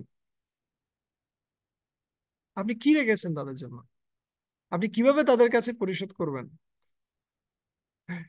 আর এই সমস্ত ব্যক্তিরা, তাদের পরিবার আত্মীয় স্বজন বলতে কি আছে? কেন? কারণ তাদের পুত্র হচ্ছে কৃষ্ণের বন্ধু, তাদের পুত্র রূপে তারা চিন্তা করে সবসময় কৃষ্ণকে। এবং তাদের যে স্বামী রয়েছে, স্বামী হচ্ছে কি কৃষ্ণের পিতা। ঠিক আছে? এবং তাদের যে আত্মীয় স্বজন রয়েছে তারা হচ্ছে কারা, তারা হচ্ছে সবাই কৃষ্ণের আত্মীয় স্বজন। তাদের আসলে কর্মবন্ধন বলতে কিছু নেই, তাদের সংসার বলতে কিছু নেই, পুরো সংসারটা আছে কৃষ্ণের সংসার। এই জন্য খুব সুন্দর শ্লোকটা, ইয়াবৎ রাগাদয়োস্তেন তাবৎ কারাগৃহম গৃহম তাবৎ মোহা নিগ্র নিগরো यावत् কৃষ্ণ ন তে জনঃ। তাবৎ, যতক্ষণ পর্যন্ত কেউ কৃষ্ণ ভাবনাময় হচ্ছে না ততক্ষণ পর্যন্ত সেই গৃহটা হচ্ছে কি কারাগার, সেই আত্মীয় স্বজনরা হচ্ছে কি, সেই আত্মীয় স্বজনরা হচ্ছে বন্ধনের কারণ। কিন্তু যখনই কেউ কৃষ্ণ ভাবনাময় হচ্ছে তখন তার গৃহটা মন্দিরে পরিণত হয়, তার যে সমস্ত আত্মীয় স্বজনরা রয়েছে তারা কৃষ্ণের আত্মীয় স্বজনে পরিণত হয়, তাদের যে পুত্র সন্তান রয়েছে তারা কৃষ্ণের বন্ধুতে পরিণত হয়। এভাবে তাদের সংসার বলতে আর কিছু থাকে না, তাদের সংসারটা সম্পূর্ণরূপে কিসে পরিণত হয়, বৈকুণ্ঠে পরিণত হয়। ঠিক আছে? তাই আমরা আমাদের যে সংসারটা রয়েছে, যেখানে আমাদের আত্মীয় স্বজন, পরিবার পরিজন, পুত্র কন্যা, অনেক কিছুই আমাদের সাথে রয়েছে, কিন্তু আমরা কি করতে পারি, যদি আমরা সঠিকভাবে কৃষ্ণ ভাবনাময় হতে পারি, তাহলে আমাদের এই সমস্ত পরিবার প্রকৃতপক্ষে পরিবার থাকছে না, এটা সম্পূর্ণরূপে বৈকুণ্ঠ পরিণত হচ্ছে। এই কারণে ভক্তিবিনোদ ঠাকুর নিজেও বলতেন, তিনি গাইছেন খুব সুন্দরভাবে, যে যেদিনও গৃহে ভজন দেখি, গৃহেতে গোলক হয়। যেদিন খুব ভালোভাবে আমি দেখি যে খুব ভালো ভজন হচ্ছে গৃহে, খুব ভালোভাবে সবাই গীতা ভাগবত অধ্যয়ন করছে, খুব ভালোভাবে কি করছে, কৃষ্ণ ভাবনা অনুশীলন করছে সবাই, তখন গৃহটাই কিসে পরিণত হয়? গোলক বৃন্দাবনে পরিণত হয়। ঠিক আছে? তো আপনারা, আমি মনে করি এখানে যারাই রয়েছেন তারা প্রত্যেকেই খুব সুন্দরভাবে তাদের সন্তানদের যত্ন নিচ্ছেন, তাদের পরিবারের অন্যান্য ব্যক্তিদেরকে যত্ন নিচ্ছেন। হ্যাঁ, যার মাধ্যমে পুরো গৃহটাই গোলক বৃন্দাবনে পরিণত হচ্ছে। এবং আপনাদের কখনো এটা মনে করা উচিত নয় আমরা গৃহে রয়েছি, আমরা কি করব, আমাদের তো অনেক সংসার বন্ধন রয়েছে, আমরা কিভাবে মুক্তি পাবো, চিন্তা করার প্রয়োজন নেই। শুধুমাত্র আপনার আশেপাশে যে সমস্ত ব্যক্তি রয়েছেন তাদের খুব ভালোভাবে সেবা করুন। আমাদের এমন প্রয়োজন নেই যে না, অনেক মহাত্মারা যারা মহারাজরা রয়েছে তাদের সেবা করলেই আমি কি হয়ে যাব, উন্নত হয়ে যাব, তা নয়। আপনার আশেপাশে যে সমস্ত ব্যক্তিদেরকে কৃষ্ণ প্রদান করেছেন, আপনার বাচ্চা হোক, আপনার স্বামী হোক, আপনার আত্মীয় স্বজন হোক, আপনি চেষ্টা করুন তাদের খুব ভালোভাবে সেবা করার, তাদেরকে কৃষ্ণ ভাবনাময় করার। যদি আপনি এই কাজটি খুব ভালোভাবে করতে পারেন, এটা শিওর যে কৃষ্ণ আপনার প্রতি খুব বেশি পরিমাণে সন্তুষ্ট হবেন। এবং এদের সাথে খুব ভালো একটা সম্পর্ক মানে হচ্ছে কি, গুরুদেব আপনার প্রতি সন্তুষ্ট হবেন, আর যখন গুরুদেব সন্তুষ্ট তখন ভগবান কৃষ্ণ সন্তুষ্ট। তাই আমি বিশেষভাবে বলবো, আমরা যা কিছু বলছিলাম তার একটা সামারি আমি টেনে আনি। যদিও আজকে আমি বিশেষভাবে কোনো স্লাইড তৈরি করার বা কিছু করার সময় পাইনি, আজকে এখনো আমি আসছি, আমাদের কালচক্র প্রভু ক্লাস দিচ্ছিলেন, ওই ক্লাসটা করে আমি ব্যাক করলাম। আমি চিন্তা করছিলাম আমি কি বলবো। আমি জাস্ট যা কিছু কৃষ্ণ ইন্ধন প্রদান করেছে আমি সে বিষয় নিয়ে আলোচনা করেছি। আমার কোনো সুযোগ ছিল না তেমন ভাবে কি করার জন্য, প্রিপেয়ার করার জন্য। কিন্তু আমি যা কিছু বললাম তার একটা সামারি হচ্ছে, যদি আমরা খুব ভালোভাবে কি করি, আচরণ করি, আমরা যদি খুব ভালোভাবে কি করি, আমরা যদি খুব ভালোভাবে ভগবানের সেবা করি, আমরা যা কিছু বলছি সেটা যদি আমরা নিজেরা পালন করি, তাহলে স্বাভাবিকভাবে আমার অধীনস্থ যে সমস্ত ব্যক্তিরা রয়েছে তারা কৃষ্ণ ভাবনাময় হবে। আমি একটা লাস্ট একটা শ্লোক বলে শেষ করছি। এই ঘটনাটা হচ্ছে, যখন প্রহ্লাদ মহারাজ তার সামনে যখন নৃসিংহদেব আবির্ভূত হয়েছেন এবং কাকে হত্যা করেছেন, আহ নিঃস- হিরণ্যকশিপুকে হত্যা করেছেন, সেই সময়টিতে আহ নৃসিংহদেব বলছেন কাকে, প্রহ্লাদ মহারাজকে, যে তুমি কোনো একটা বর প্রার্থনা করো, তুমি কি চাও আমার কাছে বলো, আমি বর প্রদানকারীদের মধ্যে হচ্ছে সর্বশ্রেষ্ঠ, তুমি যে কোনো বর আমার কাছ থেকে চাইতে পারো। তখন ভগবান নৃসিংহদেবকে কে বলছেন, প্রহ্লাদ মহারাজ বলছেন, আমি কোনো বণিক নই, আমি কোনো ব্যবসায়ী নই যে আমি কোনো কিছু চাওয়ার জন্য আপনার ভজনা করেছি, আমি ব্যবসায়ী নই, আমাকে কোনো বর দিয়ে কি করবেন না, প্রতারিত করবেন না। আর যদি আপনি সত্যি আমাকে বর প্রদান করতে চান, তাহলে এমন বর প্রদান করুন যেন আমার হৃদয়টা সমস্ত কামনা বাসনা থেকে মুক্ত হয়। ইয়দি দাস্যসি মে কামান বরস্তম বরদ ঋষভ, কামানম হৃদ্য অসংরোহ ভবতস্তু বিনয়বরম। আমার হৃদয়টা সম্পূর্ণরূপে কামনা বাসনা থেকে মুক্ত করে দিন, যাতে করে আমি কোনো বর না চাই ভবিষ্যতে। তখন আহ নৃসিংহদেব বলছেন, তোমার হৃদয়টা ইতিমধ্যে পবিত্র রয়েছে, তুমি আর কি পবিত্রতা চাও, তুমি অন্য কিছু বর চাও, আমি বর প্রদান করতে প্রস্তুত আছি। তখন কে বলছেন, প্রহ্লাদ মহারাজ বলছেন যে আপনি কৃপাপূর্বক আমার পিতাকে রক্ষা করুন।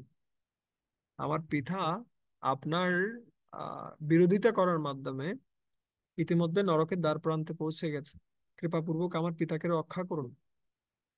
এ কথা শুনে নৃসিংহদেব খুব সুন্দর একটা কথা বলছেন। নৃসিংহদেব বলছেন, ত্রিসপ্তবে পিতা পুত পিতৃভিঃ নগ, यत्साधु अश्य कुले जातो भवन বৈ কুল পাবন। ত্রিসপ্তমী পিতা পুত, 3 গুণ 7 মানে হচ্ছে 21। 21 কুল কি হবে, উদ্ধার প্রাপ্ত হবে।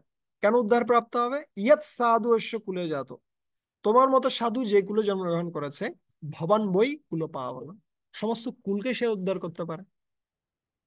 তা আমরা কি দেখলাম, আমরা প্রহ্লাদ মহারাজের ক্ষেত্রে দেখলাম, আমরা ধ্রুব মহারাজের ক্ষেত্রে দেখলাম।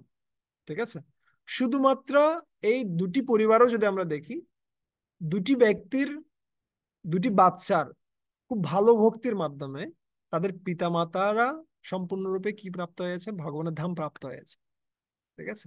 শুধুমাত্র পিতামাতা নয়, পিতৃবি সহ তেহ নগ, তাদের পিতামাতা, তাদের পিতামাতা থেকে শুরু করে 21 কুল পর্যন্ত বলছে, মায়ের কুল এবং পিতার কুল উভয় দিকে তারা কি প্রাপ্ত হবে? তারা উদ্ধার প্রাপ্ত হবে, তারা পবিত্র হবে। ঠিক আছে? তো আমরা যদি আমাদের অধীনস্থ ব্যক্তিরা, বিশেষ করে আমাদের শিশুদেরকে যদি কৃষ্ণ ভাবনার এই যে অমৃত খুব আকর্ষণীয় ভাবে উপস্থাপন করতে পারি এবং সেটার প্রতি আকৃষ্ট করতে পারি, তাহলে এর থেকে বড় কোনো সেবা সেটা আর হতে পারে না। এবং এটা হচ্ছে সর্বশ্রেষ্ঠ প্রচারক। এবং মা একজন বাবা সর্বশ্রেষ্ঠ প্রচারক হতে পারেন, যদি বাইরে বিশেষ কোনো ব্যক্তিকে প্রচার করতে হবে না, যদি তার অধীনস্থ ব্যক্তি যারা রয়েছে তাদেরকে যদি খুব ভালোভাবে কৃষ্ণ ভাবনাময় করে গড়ে তুলতে পারেন এবং তাদেরকে সর্বোচ্চ নৈতিক চরিত্র প্রদান করতে পারেন। ঠিক আছে? হরে কৃষ্ণ কৃষ্ণ কৃষ্ণ হরে হরে, হরে রাম রাম রাম হরে হরে। কারো কোনো প্রশ্ন থাকলে হ্যান্ড রেজ করতে পারেন।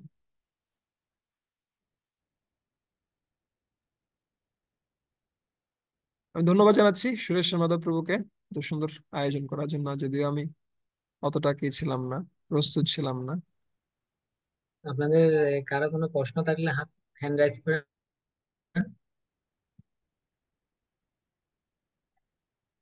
অনুরাধা। হ্যাঁ, অনুরাধা মাতা। আচ্ছা, আমি প্রশ্নে প্রভু হরে যাওয়ার আগে একটু দাঁড়ান। আমাদের এখানে আমাদের আহ সজল স্যার উপস্থিত রয়েছেন চিরা ইউনিভার্সিটি থেকে, এবং প্রফেসর ডক্টর পূর্ণেন্দু বিশ্বাস রয়েছেন। আপনারা যদি কোনো জি, মন্তব্য করতে চান অথবা করতে চান, অ্যাড করতে চান। ডক্টর পূর্ণেন্দু বিশ্বাস, আপনি কোথা থেকে বলছেন? জি হচ্ছে আমাদের চট্টগ্রাম থেকে বলতেছি। আচ্ছা। ওনার নাম হচ্ছে ভক্তি বিজয় মাতাজি। মেয়ের নাম হচ্ছে অনুরাধা। মাতাজি বলেন। প্রভু হরে কৃষ্ণ, প্রণাম। হরে কৃষ্ণ। প্রভু, এই আমি আমার আমার আহ, প্রশ্ন হচ্ছে যে কি প্রভু, অনেক সময় তো অনেক বাচ্চারা একটা জন্মগত ভাবে, যেটুকু আমি জানি আর কি, জন্মগত ভাবে অনেক সময় সত্ত্বগুণী হয় বা রজগুণী হয় বা বা রজতম এরকম গুণ মিশ্রিত থাকে অনেক বাচ্চাদের। অনেকে তো হুট করে অনেকটা ভগবত ভক্তি চর্চা শুরু করতে পারে অনেক তাড়াতাড়ি, কিন্তু অনেক বাচ্চারা তো ওটা হঠাৎ ওরকম ধরতে পারে না, বা একটু সময় লাগে, বা ওরকম ইয়া করতে হয়। তো প্রভু, এই যে ওদের থেকে গুণগুলো এগুলা কিভাবে, মানে যে রজগুণ আছে তাকে কিভাবে সত্ত্বগুণে নিয়ে যাওয়ার জন্য মা পিতা মাতাকে কি ধরনের আহ করা উচিত, বা কি ধরনের কাজ কর্ম করা উচিত, সেটা। হরে কৃষ্ণ।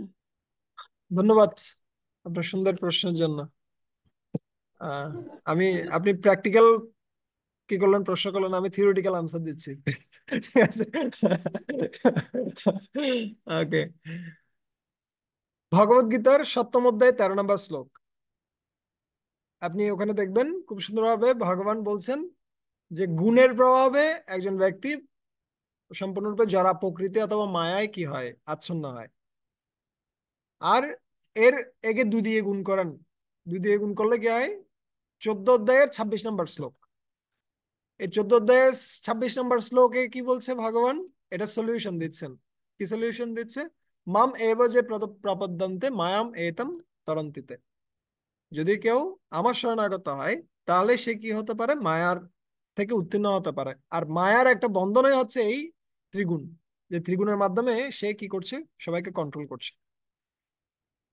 এখন এক একজন ব্যক্তি এক একটা গুণ থেকে আসতে পারে, এটা স্বাভাবিক। কেউ সত্যগুণ থেকে, কারোর মধ্যে সত্যগুণ খুব প্রবল, কারোর মধ্যে রজগুণ খুব প্রবল, কারোর মধ্যে তমগুণ খুব প্রবল, আর কারোর মধ্যে কোনো একটা সময়ে কোনো একটা গুণ প্রবল হতে পারে, এটাও হতে পারে। কিন্তু এই সমস্ত কিছুর সলিউশন বাহ্যিকভাবে অনেক কিছুই হতে পারে, কিন্তু সর্বশ্রেষ্ঠ সলিউশনে হচ্ছে কি করা? নিয়মিতভাবে কি করা? ভাগবত অধ্যয়ন করা। তদা রাজস্তমো ভাবা কাম লোভ আদয়শ্চ যে চেত এতৈর অনাবিদ্যম স্থিতম সত্যে প্রসিদ্ধতি। যখন কেউ নিয়মিতভাবে ভাগবত শ্রবণ করবে, তখন সে কি হতে পারে, তার রজ এবং তমগুণ প্রশমিত হয়ে যাবে এবং ধীরে ধীরে তার সত্ত্বগুণ বর্ধিত হবে এবং তখন তার হৃদয়টা সম্পূর্ণরূপে প্রসন্ন হবে। এখন বাচ্চাদের ক্ষেত্রে ওরা কিভাবে পড়তে পারে ভাগবতম? অনেক ক্ষেত্রে আমাদের মনে হতে পারে এটা কিভাবে হবে, ওরা তো বাচ্চা। তাহলে আমরা কি করতে পারি? আমরা ধ্রুব ধ্রুব মহারাজের কাহিনী শোনাতে পারি, আমরা প্রহ্লাদ মহারাজের কাহিনী শোনাতে পারি, আমরা শোনাতে পারি কার কাহিনী, আমরা কৃষ্ণের বাল্যলীলা শোনাতে পারি। ঠিক আছে, আমরা নিজেরা পড়বো, আমরা সেই কাহিনীগুলো ওদেরকে বলবো। এর মাধ্যমে কি হবে, ধীরে ধীরে ওদের মধ্যে এই সমস্ত গুণাবলীগুলো প্রকাশিত হবে। আমরা আমরা এর মাধ্যমে শিক্ষাগুলো দিতে পারি। ওরা নিজেরা বলতে পারে যে এখান থেকে এই শিক্ষাটা আছে, ধ্রুব মহারাজ থেকে আমরা এটা এটা শিখলাম। এর মাধ্যমে কি হচ্ছে, ওর মধ্যে এই জিনিসগুলো কিন্তু গেঁথে যাচ্ছে আস্তে আস্তে, যে আসলে কি আমাদের আচরণ করা উচিত, কি আচরণ করা উচিত না। ঠিক আছে মাতা? অন্য কোনো সলিউশন, প্র্যাকটিক্যালি সলিউশন হচ্ছে ভাগবত এবং হরিনাম। এছাড়া অন্য সলিউশন গুলো কাজ করবে না। ঠিক আছে? আর যত বেশি সত্যগুণ বর্ধিত করবো আমরা, তত বেশি কি হবে, সুন্দরভাবে এটা বর্ধিত হবে। ওকে, পুষ্পিতা মাতা।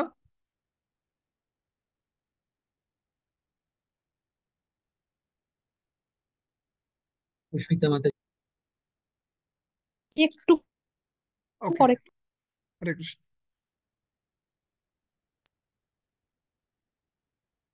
তাহলে আমরা ইয়া থেকে নেই, মাতাজি আস্তে আস্তে আর কি। নিমাই নিমাই। প্রভু। নিমাই আনমিউট করেন।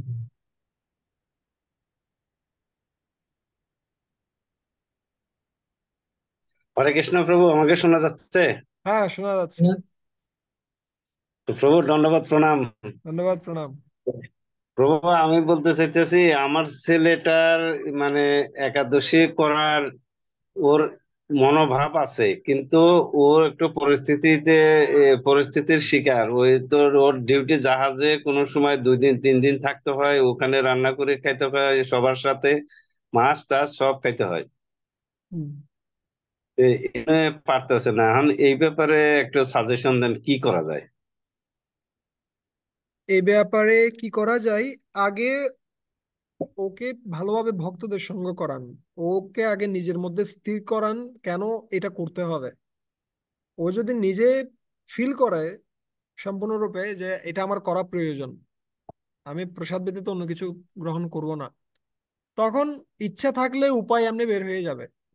কি করতে হবে বিভিন্ন পরিস্থিতিতে গিয়ে, পরিস্থিতি একজন থেকে একজনের আলাদা, এটা বলার সুযোগ নেই আমার পক্ষে ওই পরিস্থিতিতে গিয়ে কি করা যাবে।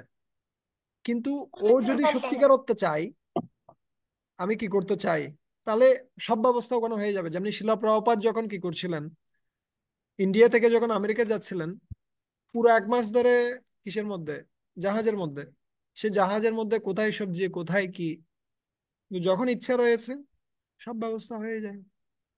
এবং এখনো অনেক ভক্তরা রয়েছে যারা এই যে যুদ্ধের মধ্যেও, এই ইউক্রেন রাশিয়ার যুদ্ধ চলছে, বিভিন্ন ধরনের যুদ্ধ চলছে, সেনাবাহিনীর মধ্যে রয়েছে, তার ভিতরেও চালিয়ে যাচ্ছে। কিভাবে পারছে ও?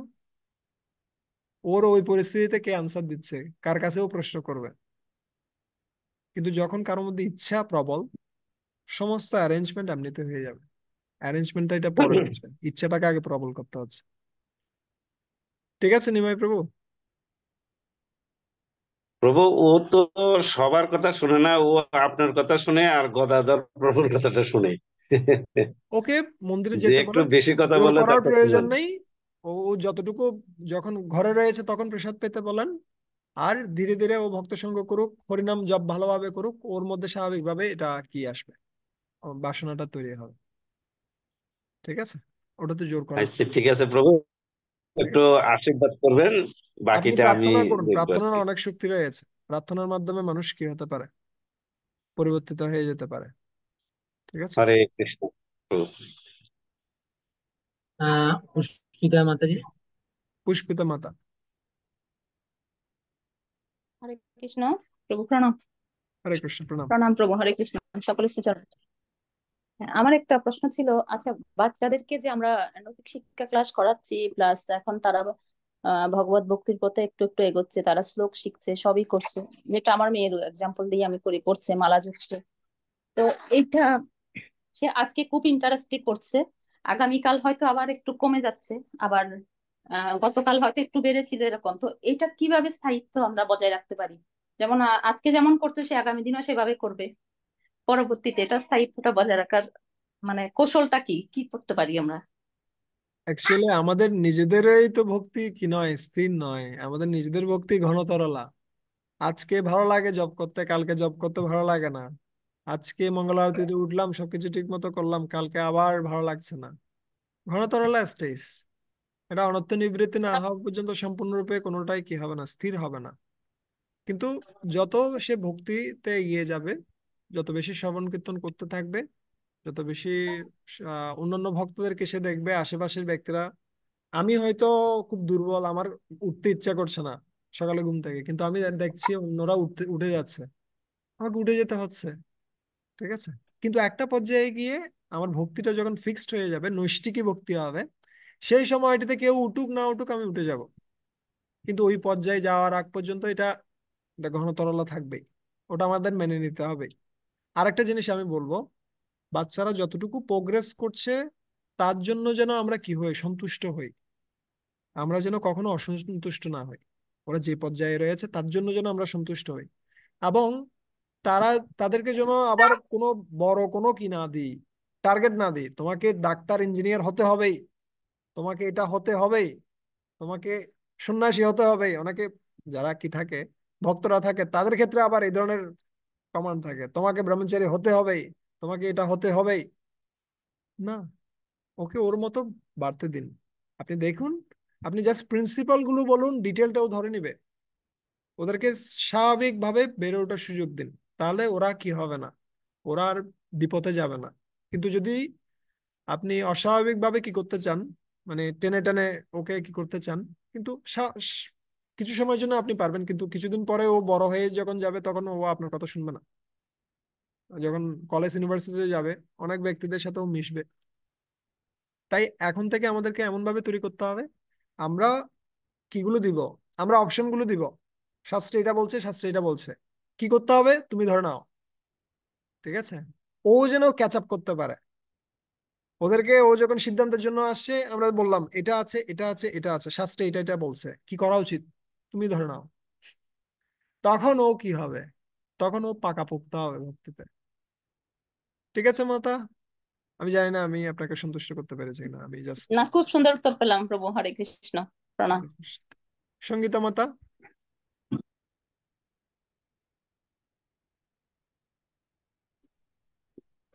হরে কৃষ্ণ। প্রণাম প্রভু, হরে আপনার কৃষ্ণ। চরণে। ধন্যবাদ, প্রণাম। এটা আপনাকে অনেকদিন ধরে মিস করছে, যাই। অনেকদিন ধরে। ও ভালো আছে, আমাদের সুস্থ আছে আছে। মোটামুটি, আপনাদের ফিডব্যাক গত সপ্তাহেও বলছে একটু ইস্কন মন্দিরে চলো, একটু রাঘবপুর সাথে দেখা করে চলে আসবো, মা শুধু একটু দেখা দাদা করবো। বাবু ও ভালো আছে। কিন্তু বাসায় আছে, উনিও আছে, বাসায় আসছে, আমরা পাঠ শুনছি একসাথে বসে। ওকে, ঠিক আছে। প্রভু কোনো আমার প্রশ্ন? শুনলো, ও ওই প্রহ্লাদ মহারাজ আর ধ্রুব মহারাজের গল্পগুলো বিগত আরো 1-1.5 বছর আগে থেকেই পড়েছে, হুম। কিছু বই গিফট পেয়েছিল গুরুকুল আদর্শ শিখে, সেখান থেকে। এখন সমস্যা হচ্ছে ও সেগুলো বাস্তবে অ্যাপ্লাই করতে চায় আর কি। হুম। মানে প্রহ্লাদকে হাতির পায়ের নিচে ফেলেছে, বিষাক্ত সর্পের নিচে ফেলেছে। হুম। তারপরে ও বলে যে আমি হাতে নখ কাটবো না, আমি নৃসিংহদেব সাজবো, এই নৃসিংহদেব সেজে ইয়ে আচ্ছা। করবো, এই বিষয়গুলা। আর আমার শাশুড়িকে গিয়ে ওগুলো করে আর কি, মাকে যে এগুলো করতে চাই, এই Okay. এই আজকে তোকে মেরে ফেলবো, তোর ইয়ে হবে, এরকম করে। এটা বুঝাইতে পারতেছি না, এই বিষয়টা হচ্ছে একটু, এটা কি এটা বয়সের ভালো, জন্য? বিদুষী এটা করছে ভালো, খারাপ নয়। এটা স্বাভাবিক। কিন্তু কৃষ্ণ চেতনা কিভাবে ওদের মধ্যে তৈরি হচ্ছে, এটার একটা জ্বলন্ত দৃষ্টান্ত না। ওরা চিন্তা করছে নৃসিংহদেবের কথা, ও নখ দেখে ও নৃসিংহদেবের কথা চিন্তা করছে, তার মানে হচ্ছে ও কৃষ্ণ চেতনাটা বুদ্ধিতে হচ্ছে। কিন্তু তার সাথে আমাদের কি শিখাতে হবে, আমাদের ব্যবহারিক নিয়মগুলো শেখাতে হবে। ক্লিনলিনেস, ঠিক আছে, পরিষ্কার পরিচ্ছন্নতা, তারপরে হচ্ছে সবকিছু সাজিয়ে গুজিয়ে রাখা, তারপরে হচ্ছে কি করা, অন্যদের সম্মান করা, এই নীতিগুলো শিখতে হবে। ঠিক আছে, যখন আমরা কি শিখাবো, আমরা যখন এই গল্পগুলো বলবো তার ভিতরেও কিন্তু এই শিক্ষাগুলো সাথে দিয়ে দিব। ঠিক আছে, তাহলে ওরা যথার্থভাবে বেড়ে উঠবে। ঠিক আছে, মানে একদিকে কারণ আমাদের আমরা দুটাতে একটা ব্যালেন্স রাখতে হবে। ঠিক আছে বিদুষী, হরে কৃষ্ণ। তন্ময়, তন্ময় না, তন্ময় প্রভু। তন্ময়, তন্ময় প্রভু আনমিউট করেন। হরে হরে কৃষ্ণ প্রভু। হরে কৃষ্ণ।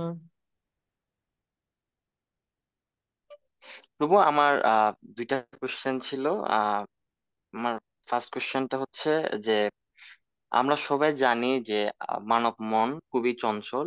প্রতি সেকেন্ডে প্রায় 60,000 চিন্তা মানব মনে উদ্ভূত হয় এবং সেটা খুবই দ্রুত বেগে সেটা গতিশীল। তো সেই চঞ্চল মনটাকে কিভাবে আমরা একটা জিনিসের প্রতি ফোকাস করব, একটা বিন্দুতে কেন্দ্রীভূত করব? কারণ আমরা জানি আমাদের মনটাকে যদি আমরা একটা কাজে মনোনিবেশ করতে পারি, একটা বিন্দুতে কেন্দ্রীভূত করতে পারি, যে কোনো ধরনের হাইপোথেটিক্যাল টার্মস আমরা ইজিলি সলভ করতে পারি। তো সেটা হচ্ছে আমার উম, ফার্স্ট কোশ্চেন। আর সেকেন্ড আচ্ছা, কোশ্চেনটা হচ্ছে এই প্রভু, ফার্স্ট কোয়েশ্চেন নিয়ে আহ, আমি একটু করে বলি। ফার্স্ট কোয়েশ্চেনটা হচ্ছে, যদিও আমাদের আজকের বিষয়ের আলোচনাটা এটা নয়, আমাদের আজকের বিষয়ের আলোচনা হচ্ছে কি নিয়ে, শিশুদের যত্ন নিয়ে।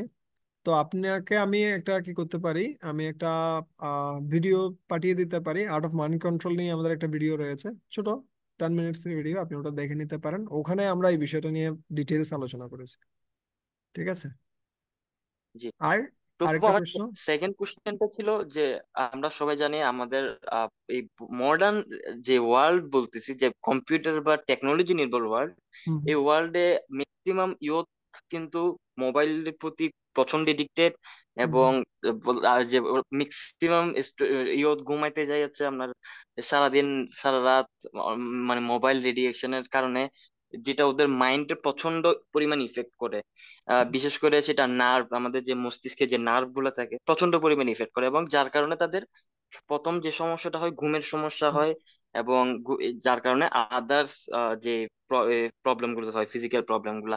তো এখন আমার কোশ্চেনটা হচ্ছে আমরা কিভাবে আমাদের ঘুমটাকে নিয়ন্ত্রণ করতে পারি? এবং মানে যেমন আমাদের এখন ঘুমানো প্রয়োজন, আমরা ঘুমাবো। আর এখন ঘুমানোর প্রয়োজন নাই, এখন এখন সময় হচ্ছে আমি একটু পড়ালেখা করবো বা একটু কৃষ্ণ নাম করব। এখন আমার ঘুমটাকে আমি নিয়ন্ত্রণ করব। তো কিভাবে করতে পারি বর্তমানে টেকনিক্যাল যুগের সাথে তাল মিলিয়ে? উম, খুব যুগোপযোগী প্রশ্ন। আহ এটা আসলে অভ্যাসের সাথে সম্পর্কিত। আহ কারণ প্রভু একটা জিনিস আমি এমনও দেখছি যে কিছু কিছু বাচ্চা মোবাইল না দিলে খাইতেই পারে না। মানে মোবাইল না দিলে টোটালি খাইতে পারে না। কিন্তু ও কি যখন জন্ম নিয়েছে, তখন কি দুধ খাওয়ার সময় ওকে কি মোবাইল দেখাতে হয়েছে? বলেন তো, সেটাই প্রভু।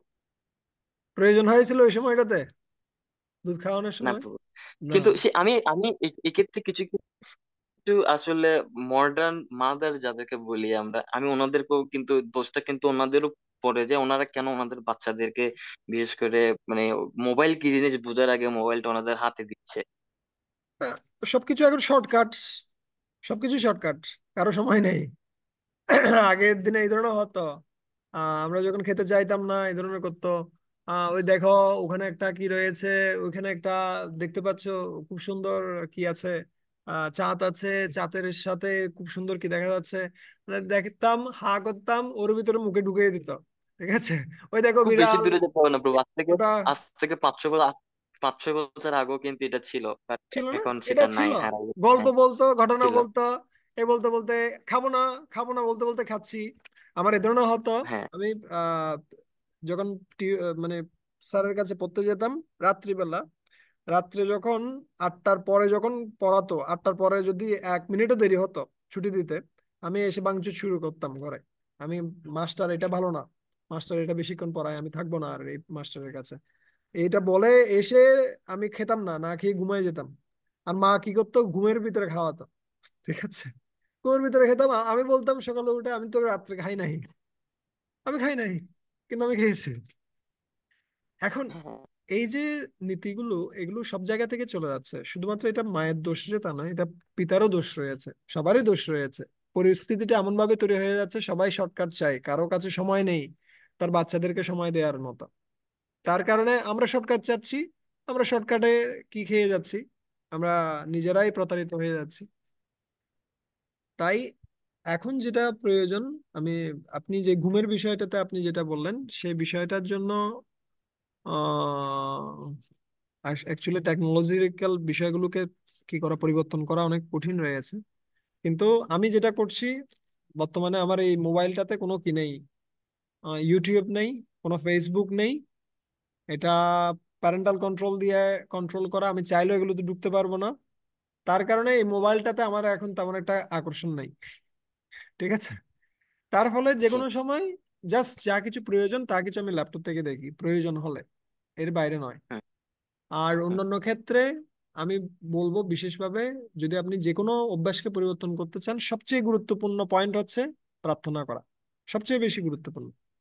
ঠিক আছে, আপনি যেটা চাচ্ছেন সেটা আগে নিজে ফিক্স হন, আমি এটা চাই, এবং সেটার জন্য ভগবানের কাছে প্রার্থনা করুন। তার ফলে আপনি প্রস্তুত হবেন যে অভ্যাসটা আপনি করতে চাচ্ছেন সেটাকে কি করার জন্য, সাকসেস করার জন্য। এবং প্রার্থনা ছাড়া আমি অন্যান্য ফ্যাক্টর গুলোকে অত বেশি গুরুত্ব দিই না। আরেকটা ভিডিও আছে, আপনি এটাও দেখে নিতে পারেন, অভ্যাস পরিবর্তনের কৌশল নিয়ে আমরা দুটো পরপর ভিডিও দিয়েছিলাম। ওটা আপনারা কি করতে পারেন, আমাদের একটা খুব সুন্দর পুরো সেমিনার রয়েছে, ওয়ান টাইম সেমিনার কিসের উপরে, অভ্যাস পরিবর্তন নিয়ে। আর এই প্রভু ছোট আমরা বিষয়ে একটা এটা প্রোগ্রাম নিয়ে আলোচনা। আর রিসেন্টলি আমরা একটা প্রোগ্রাম নিয়ে কাজ করতেছি, সেটা হচ্ছে বেসিক্যালি ইয়ুথদেরকে নিয়ে আর কি, ইয়ুথদেরকে একটা যে মানে প্রপার একটা গাইডলাইন টানার আপনি জন্য কোথা আমরা একটা থেকে প্রোগ্রাম বলছেন? নিয়ে কাজ করতেছি। যে আমি চট্টগ্রাম থেকে বলতেছিলাম। ওকে, ঠিক আছে, আপনার সাথে তো আমি সে প্রোগ্রামটা, পরবর্তীতে কি করব, কথা বলবো। আপনি আমার সাথে ব্যক্তিগতভাবে জি, কথা বলতে পারেন, ঠিক আছে। এটা আমাদের যারা রয়েছে তাদেরকে ওকে আমি একটু প্রভু, সুযোগ দিই, কেমন? ব্যক্তিগতভাবে আপনি আলোচনা করতে পারেন ওকে প্রভু, সুরেশ প্রভু বা আমার সাথে, দেন আমরা রশ্মি মাতা। ওকে প্রভু, হরে কৃষ্ণ। হরে কৃষ্ণ। কৃষ্ণ প্রভু প্রণাম। প্রভু, ধন্যবাদ প্রণাম। আমার মাসিতো বোনের বয়স হচ্ছে যে 11 বছর। ও হুম, যখন আমাদের সাথে ছিল, প্রায় 1 বছর ছিল, হুম, তখন থেকে মানে প্রসাদ পেত। এর কয়েক মাস আগে থেকে প্রসাদ পেত, যখন ওর পিসির বাসায় ছিল। ওর পিসি হচ্ছে দীক্ষিত ভক্ত। তো হুম। এরপর মানে আমাদের এখানে প্রসাদ পেত, জপও করতো, আস্তে আস্তে 8 মালাও জপ করতো, মানে একাদশীও থাকতো। এরপর যখন স্কুলে যেত, মানে স্কুলে ওদের মানে বান্ধবীদের সাথে মিশে মিশে তেমন মানে একটু একটু ওদের থাকে নাকি বিস্কিটও খাইতো, কিন্তু বাসায় এসে বলতো না। তারপর এরকম অনেক কিছু বুঝাইছি ওরে, বোঝানোর পরে যখন আমাদের কাছে ছিল উম, ঠিক ছিল। এরপর যখন ও ওর মামার বাড়িতে চলে গেছে, তখন মানে ওরা, আমাদের রিলেটিভস যারা আছে ওরা মানে বলছিল যে এটা ছোট বয়সে, মানে এরকম বলছে মামি নাকি মানে ওকে আমিষ খাওয়াই দিছে। তো এরপর ওকে বোঝানোর পরে ওর মা বাবা কিন্তু এখন প্রসাদ প্রসাদ পায়। তারপর ও যখন চলে গেছে ওদের বাড়িতে, মানে বরিশাল, যখন বাড়িতে চলে গেছে তখনও নাকি প্রসাদ পেত। এই আবার মানে মা বাবা পায়, কিন্তু ও এখন মানে পায় না। এরপর আমি যদি ফোনে কথা বলি, তাহলে আমার এখন সাথে কথা প্রশ্ন কি, বলতে আপনার চায় না, কারণ প্রশ্নটা আমি হচ্ছে তো। ওকে কিভাবে আবার কি করা যায়, তাই তো? হ্যাঁ হ্যাঁ, তো এইটা বলেন, কিভাবে নাহলে আমি, সময় কি আমার করছে। সাথে কথাও বলতে চাই না, কারণ আমি এখন জিজ্ঞাসা করবো তো ফার্স্ট সেই স্টেপ জন্য। আমি যেটা বলবো, যার জন্য আপনি কি করতে চাচ্ছেন তার জন্য প্রার্থনা করুন ভালোভাবে ভগবানের কাছে। ভগবান, আপনি কৃপাপূর্বক এই ভক্তটাকে কি করুন, আপনার চরণে নিয়ে আসুন, ঠিক আছে। ওর জন্য প্রার্থনা করুন। আর ওর সাথে কথা বলতে পারেন কয়েকদিন পর পরে। নট নেসেসারি দ্যাট কি বিষয়ে কথা বলতে হবে শুধুমাত্র, যে তুমি জব করছো কিনা, তুমি প্রসাদ পাচ্ছ কিনা, না, স্বাভাবিকভাবে আপনি কথা বলতে পারেন, ঠিক আছে। এইচএসসি ফর্মুলা আমি বলি। H means first of all health ঠিক আছে কিনা, তোমার হেলথ ঠিক আছে, তুমি ঠিক মতো খাওয়া দাওয়া করতে পারছো। অ্যাজ ফর স্টাডি, তুমি ভালোভাবে পড়াশোনা করছো, ঠিক আছে, জিজ্ঞেস করতে পারি। তারপর আমরা সি নিয়ে চিন্তা করতে পারি, সি মিনস চান্টিং, ঠিক আছে, তুমি জব করছো ঠিক মতো, এরপরে জিজ্ঞেস করতে পারি। আমাদের চেষ্টা করা উচিত প্রত্যেক ব্যক্তি যেন ভগবত ভক্তিতে ভালোভাবে যুক্ত হয়, সেটা হচ্ছে জপের মাধ্যমে। শুধুমাত্র জপটা বাড়িয়ে দিন, ও জপে নিষ্ঠা আসুক, ও এমনিতেই প্রসাদ পাওয়ার জন্য আকৃষ্ট হবে, ওকে অন্য কিছুর জন্য চিন্তা করতে হবে না, ঠিক আছে। তাই আমি এই পরিস্থিতির জন্য আমি বলবো, ও যে পর্যায়ে রয়েছে থাকতে দিন, কিন্তু ওর সাথে একটা ভালো সম্পর্ক রাখুন। এমন নয় যে ও প্রসাদ পাচ্ছে না বলে ও পৌঁছে গেছে, তা নয়, ও এখনো ভালো রয়েছে। আপনি জাস্ট কথা বলুন ওর সাথে, মানে কি করুন, প্রার্থনা করুন, আর সিম্পল জবটা করতে বলুন ঠিক মতো। তাহলে ও আস্তে আস্তে কি হয়ে যাবে, একটা সময় আসবে যখন সে আবার কৃষ্ণ ভগবানকে গ্রহণ করবে। কিন্তু আপনার মনে করা উচিত নয় ও এখন প্রসাদ পাচ্ছে না মানে ও পচে গেছে। বুঝতে পারছেন? এই মানসিকতাটা রাখা যাবে না। হ্যাঁ। তাহলে আমরা অন্যদেরকে হেল্প করতে পারবো। ঠিক আছে, সৌরভ প্রভু। হরে কৃষ্ণ। হরে কৃষ্ণ প্রভু, দণ্ডবত প্রণাম। ধন্যবাদ, প্রণাম। হরে কৃষ্ণ। হরে কৃষ্ণ। প্রভু আসলে আমাদের ভয়েসে লীলেশ্বর বাবু আসছেন। লীলেশ্বর ভাই, বাবু আপনাকে আপনার জন্মদিন শুভেচ্ছা জানাইছে। আমি জাস্ট আলোচনা করছিলাম, আমি জানি না আমি কি বলছি। তো আপু, আমার প্রশ্নটা হচ্ছে হ্যাঁ, যেটা বৈকুণ্ঠ শিশু বলা হচ্ছে, yes. তো আমরা জানি যে ভগবান গীতায় বলছেন যে আমরা যদি গত জন্মে কোনো সুকৃতি করে থাকি বা ভক্তি জীবন সম্পূর্ণ করতে না পারি, তাহলে পরবর্তী জন্মে এমন কোন পরিবারে জন্মগ্রহণ হবে যাতে আমরা ভক্তিটা চালা যেতে পারি। হুম। তা সেগুলোকে আমরা যদি বলি অন্য হিসেবে বৈকুণ্ঠ শিশু হিসেবে আমরা দেখতেছি, তো বৈকুণ্ঠ শিশু হিসেবে যদি আমরা দেখি, তাহলে ওদের কেন আবার ফল ডাউন হয়, বা ওদেরকে কেন ভগবান নিজে গাইড করেন না? ভালো প্রশ্ন। ভগবান গাইড করছেন, ওদেরকেও গাইড করছেন, সবাইকেই গাইড করছেন, কিন্তু কেউ গাইড শুনে কেউ শুনে না। কারো কাছে আবার যখন ও ভক্তিতে থাকতে থাকে, তখন ভক্তির সাথে হয়তো অন্য কিছুকেও ওর ভালো লাগে। ও মনে করছে ও কৃষ্ণ ভগবানটা অনেক বেশি ও চাপ মনে করছে, ওর কাছে ওভাবে ওগুলো উপস্থাপনা হয়নি, এ ধরনের হতে পারে, সিচুয়েশন বিভিন্ন কারণ হতে পারে। কিন্তু এটা আমাদেরও একটা ব্যর্থতা, আমরা ওইভাবে ওদেরকে গড়ে তুলতে পারিনি, যার কারণে সে ছোটবেলা থেকেই ওর মূল্যটা বুঝতে পারেনি।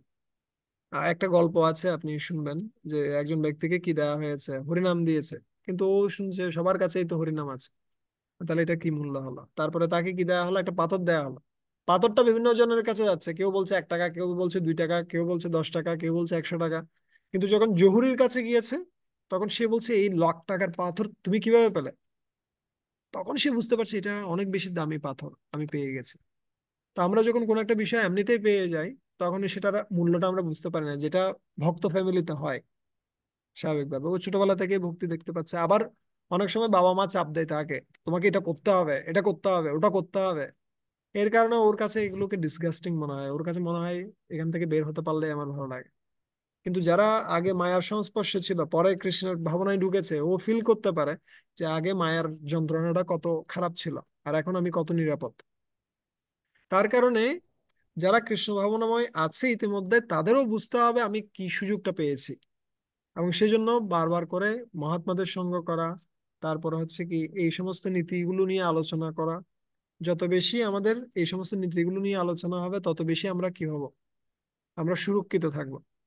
আর যখনই আমরা এই নীতিগুলো থেকে বিচ্যুত হচ্ছি, আমরা শ্রবণ কীর্তনের পথ থেকে বিচ্যুত হচ্ছি, তখনই আমরা অনিরাপদ। ঠিক আছে, যে কোনো মুহূর্তে আমরা বিচ্যুত হতে পারি। শুধুমাত্র বাচ্চারা কেন, আমরা নিজেরাই, অনেক বড় বড় ব্যক্তিরাই কি হয়ে যায়, পতিত হয়, বাচ্চাদের কি কথা। ঠিক আছে সৌরভ প্রভু,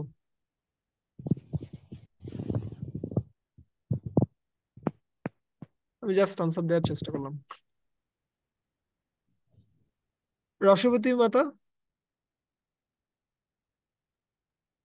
হরে কৃষ্ণ, প্রণাম প্রভু। হরে কৃষ্ণ। প্রভু, আমার ছেলে 4 বছর, ওনারা একাদশীর দিন যদি অন্নপ্রসাদ পাইতেছে না, একাদশী রাখতে চায়। এর বেলা যদি প্রভু বলে কি, ওনার বাবা বলে প্রভু ছেলে দুর্বল হয়ে যাব, অন্য একটু বানাও। বললাম ছেলে যদি খাইতেছে না, ওরা জোর করে খাওয়ালে এটা পাপ না প্রভু? আহ, আপনি কোনো এর জন্মটা হয়েছে আপনি কোনো এর অভিজ্ঞ জন্মটা হয়েছে গৃহস্থ ভক্তদের কাছ থেকে এটা জিজ্ঞেস করুন, এটা আমি বিশেষ কোনো আনসার দিতে পারছি না। ঠিক আছে, এটা কোনো অভিজ্ঞ গৃহস্থ আপনার ভক্ত তো যারা এই জানতে চাইছি। পরিস্থিতির মধ্যে দিয়ে পড়েছেন, বা ওনারা কিভাবে আমি সামলিয়েছেন, ওটা বানাই আপনাদের না কাছে। প্রভু, অন্য বানাই না। ওরা শাক বানায়, শাক দিয়ে পায়েস বানায়, সবজি বানায়, এগুলো খাওয়ায়, কিন্তু ও নিজে এটা অন্য এটা খাইতে ভালো। পারে না। যদি আহ, সর্বোচ্চ পর্যায়ে যেটা পুষ্টি সেটা আমরা দিতে পারছি, আর ওর পেটও ভরছে, ও সুস্থ রয়েছে, ততক্ষণ পর্যন্ত এটা ঠিক রয়েছে। ঠিক আছে। আমার তো তথাপি তাই বুঝো আপনি প্রভু ওই ইয়াদের সাথে একটু কথা বলুন, অন্যান্য যে সমস্ত মাতাজিরা যারা রয়েছে অথবা প্রভুরা যারা রয়েছে। আর যদি আপনার প্রভু শুনতে না চায় তাহলে সেক্ষেত্রে অন্যান্য প্রভুদের সাথে আপনি যুক্ত করে দিন, যারা খুব অভিজ্ঞ ভক্ত রয়েছে, তারা এই বিষয়টা নিয়ে ওনার কাছে বলতে পারেন। উনি এখন ম্যানেজ হয়েছে প্রভু, এখন হ্যাঁ, আর এগুলো বলে না, ছেলে খাইতেছে না, এগুলো পচা, ওকে, অন্য পচা, ছেলে ঠিক বলে আছে। অন্য পচা খাবো না, আমি এরা বৈকুণ্ঠ শিশু, সবজি খাবো, ওরা স্বাভাবিকভাবে কি আমি হচ্ছে। এগুলো খাবো না। জয় শশীরূপা মাতা, প্রভু গীতা জয়ন্তীর দিন জন্ম হয়েছে। জয়, ধন্যবাদ। ইয়েস, শশীরূপা মাতা। হরে কৃষ্ণ, প্রভু আমাকে শোনা হরে যাচ্ছে? কৃষ্ণ। হ্যাঁ, শোনা যাচ্ছে। শোনা হরে কৃষ্ণ। প্রভু হরে কৃষ্ণ। বলছিলাম যে অনেক সময় মায়েরা বা বাড়ির অন্যরা বিভিন্ন কাজে বা সেবায় ব্যস্ত থাকে, তো তখন বাচ্চাদেরকে দুষ্টুমি থেকে মানে বন্ধ করার জন্য ওদেরকে মোবাইল বা কিছু একটা টিভি ছেড়ে দেয়, মোবাইল দিয়ে দেয়, তো ওভাবে ওরা অ্যাডিক্টেড হয়ে যায়। তো হুম। মায়েরা যখন ব্যস্ত থাকবে, কেউ থাকবে না সামলানোর, তখন দুষ্টুমি থেকে রক্ষা করার জন্য ওদেরকে কিভাবে এঙ্গেজ করা যায় যাতে ওরা মোবাইল টিভির প্রতি অ্যাডিক্টেড না হয়? খুব সুন্দর প্রশ্ন। আমাদের একটা বই রয়েছে কৃষ্ণ ক্রীড়া নামে, আহ, মানে সমস্ত ধরনের খেলা কৃষ্ণকে যুক্ত করে, এটার একটা কি রয়েছে, পুরো একটা লিস্ট রয়েছে, খুব সুন্দর একটা বই রয়েছে। আপনি চাইলে এটা কি করতে পারেন, পড়তে পারেন, অনুবাদ করতে পারেন, অনুবাদ হয়ে গেছে কিনা আমি জানি না। তো কিভাবে এনগেজ করা যায় সেটা নিয়েও ভক্তরা চিন্তা করছে, খুব সুন্দর বই লিখছে। আমরা এগুলো নিয়ে চিন্তা করতে পারি, সেগুলো অ্যাপ্লাই করতে পারি। আমরা দেখতে পান কার ক্ষেত্রে, উদ্ধবের ক্ষেত্রে, উদ্ধব কি করতো, উদ্ধব কৃষ্ণের মূর্তি নিয়ে খেলা করতো। ঠিক আছে। তো আমরা সে ধরনের কিছু দিতে পারি। আর যদি বাই চান্স দিতে হচ্ছে মোবাইল ফোন অথবা কি টিভি, সেক্ষেত্রে আপনি এমন কিছু চালান যেটা কৃষ্ণ কেন্দ্রিক, যেটা কৃষ্ণবিহীন নয়। ঠিক আছে। আমাদের ফার্স্টলি চেষ্টা করা উচিত এই সমস্ত ডিভাইসগুলো কোনোটাই না দেওয়ার জন্য প্রাথমিক পর্যায়ে। কারণ আপনি একবার তার হাতে দিচ্ছেন, আবার যখন বড় হয়ে যাচ্ছে তার হাত থেকে নিয়ে নিতে চাচ্ছেন, তাহলে আপনি নিবেন কোত্থেকে ওর কাছ থেকে? ওকেই তো অস্ত্রটা আপনি নিজেই দিয়েছেন, ওর হাত থেকে আপনি কেড়ে নিবেন কিভাবে তখন? আর ছোটবেলা থেকে যে আসক্তিটা তৈরি হয়ে যাচ্ছে, বড় হওয়ার পরে সেই আসক্তিটা ছাড়ানো খুব কঠিন রয়েছে। তাই এখন আপনি এবং আপনার প্রভু এবং অন্যান্য যে সমস্ত জ্যেষ্ঠ কি রয়েছে, গৃহস্থ বক্তারা রয়েছে, তারা নিয়ে চিন্তা করুন, এটা নিয়ে আলোচনা করুন, এটা নিয়ে রিসার্চ করুন কি করা যায়, যার মাধ্যমে আমরা কি করতে পারি, আমরা আমাদের বাচ্চাদেরকে, আমাদের যে সমস্ত অধীনস্থ ভক্তদেরকে, তাদেরকে মোবাইল ছাড়াই ভালো বিনোদন দিতে পারি। কি করা যায় সেটা নিয়ে আপনারা রিসার্চ করুন এবং সেটা নিয়ে উপস্থাপন করুন সবার কাছে। ঠিক আছে। ঠিক আছে মাতা, আমি আপনাকে একটা অ্যাসাইনমেন্ট দিয়ে দিলাম। ঠিক আছে। আমাদের শ্যামল কান্তি গৌরাঙ্গ প্রভু ভালো হরে আছে? কৃষ্ণ।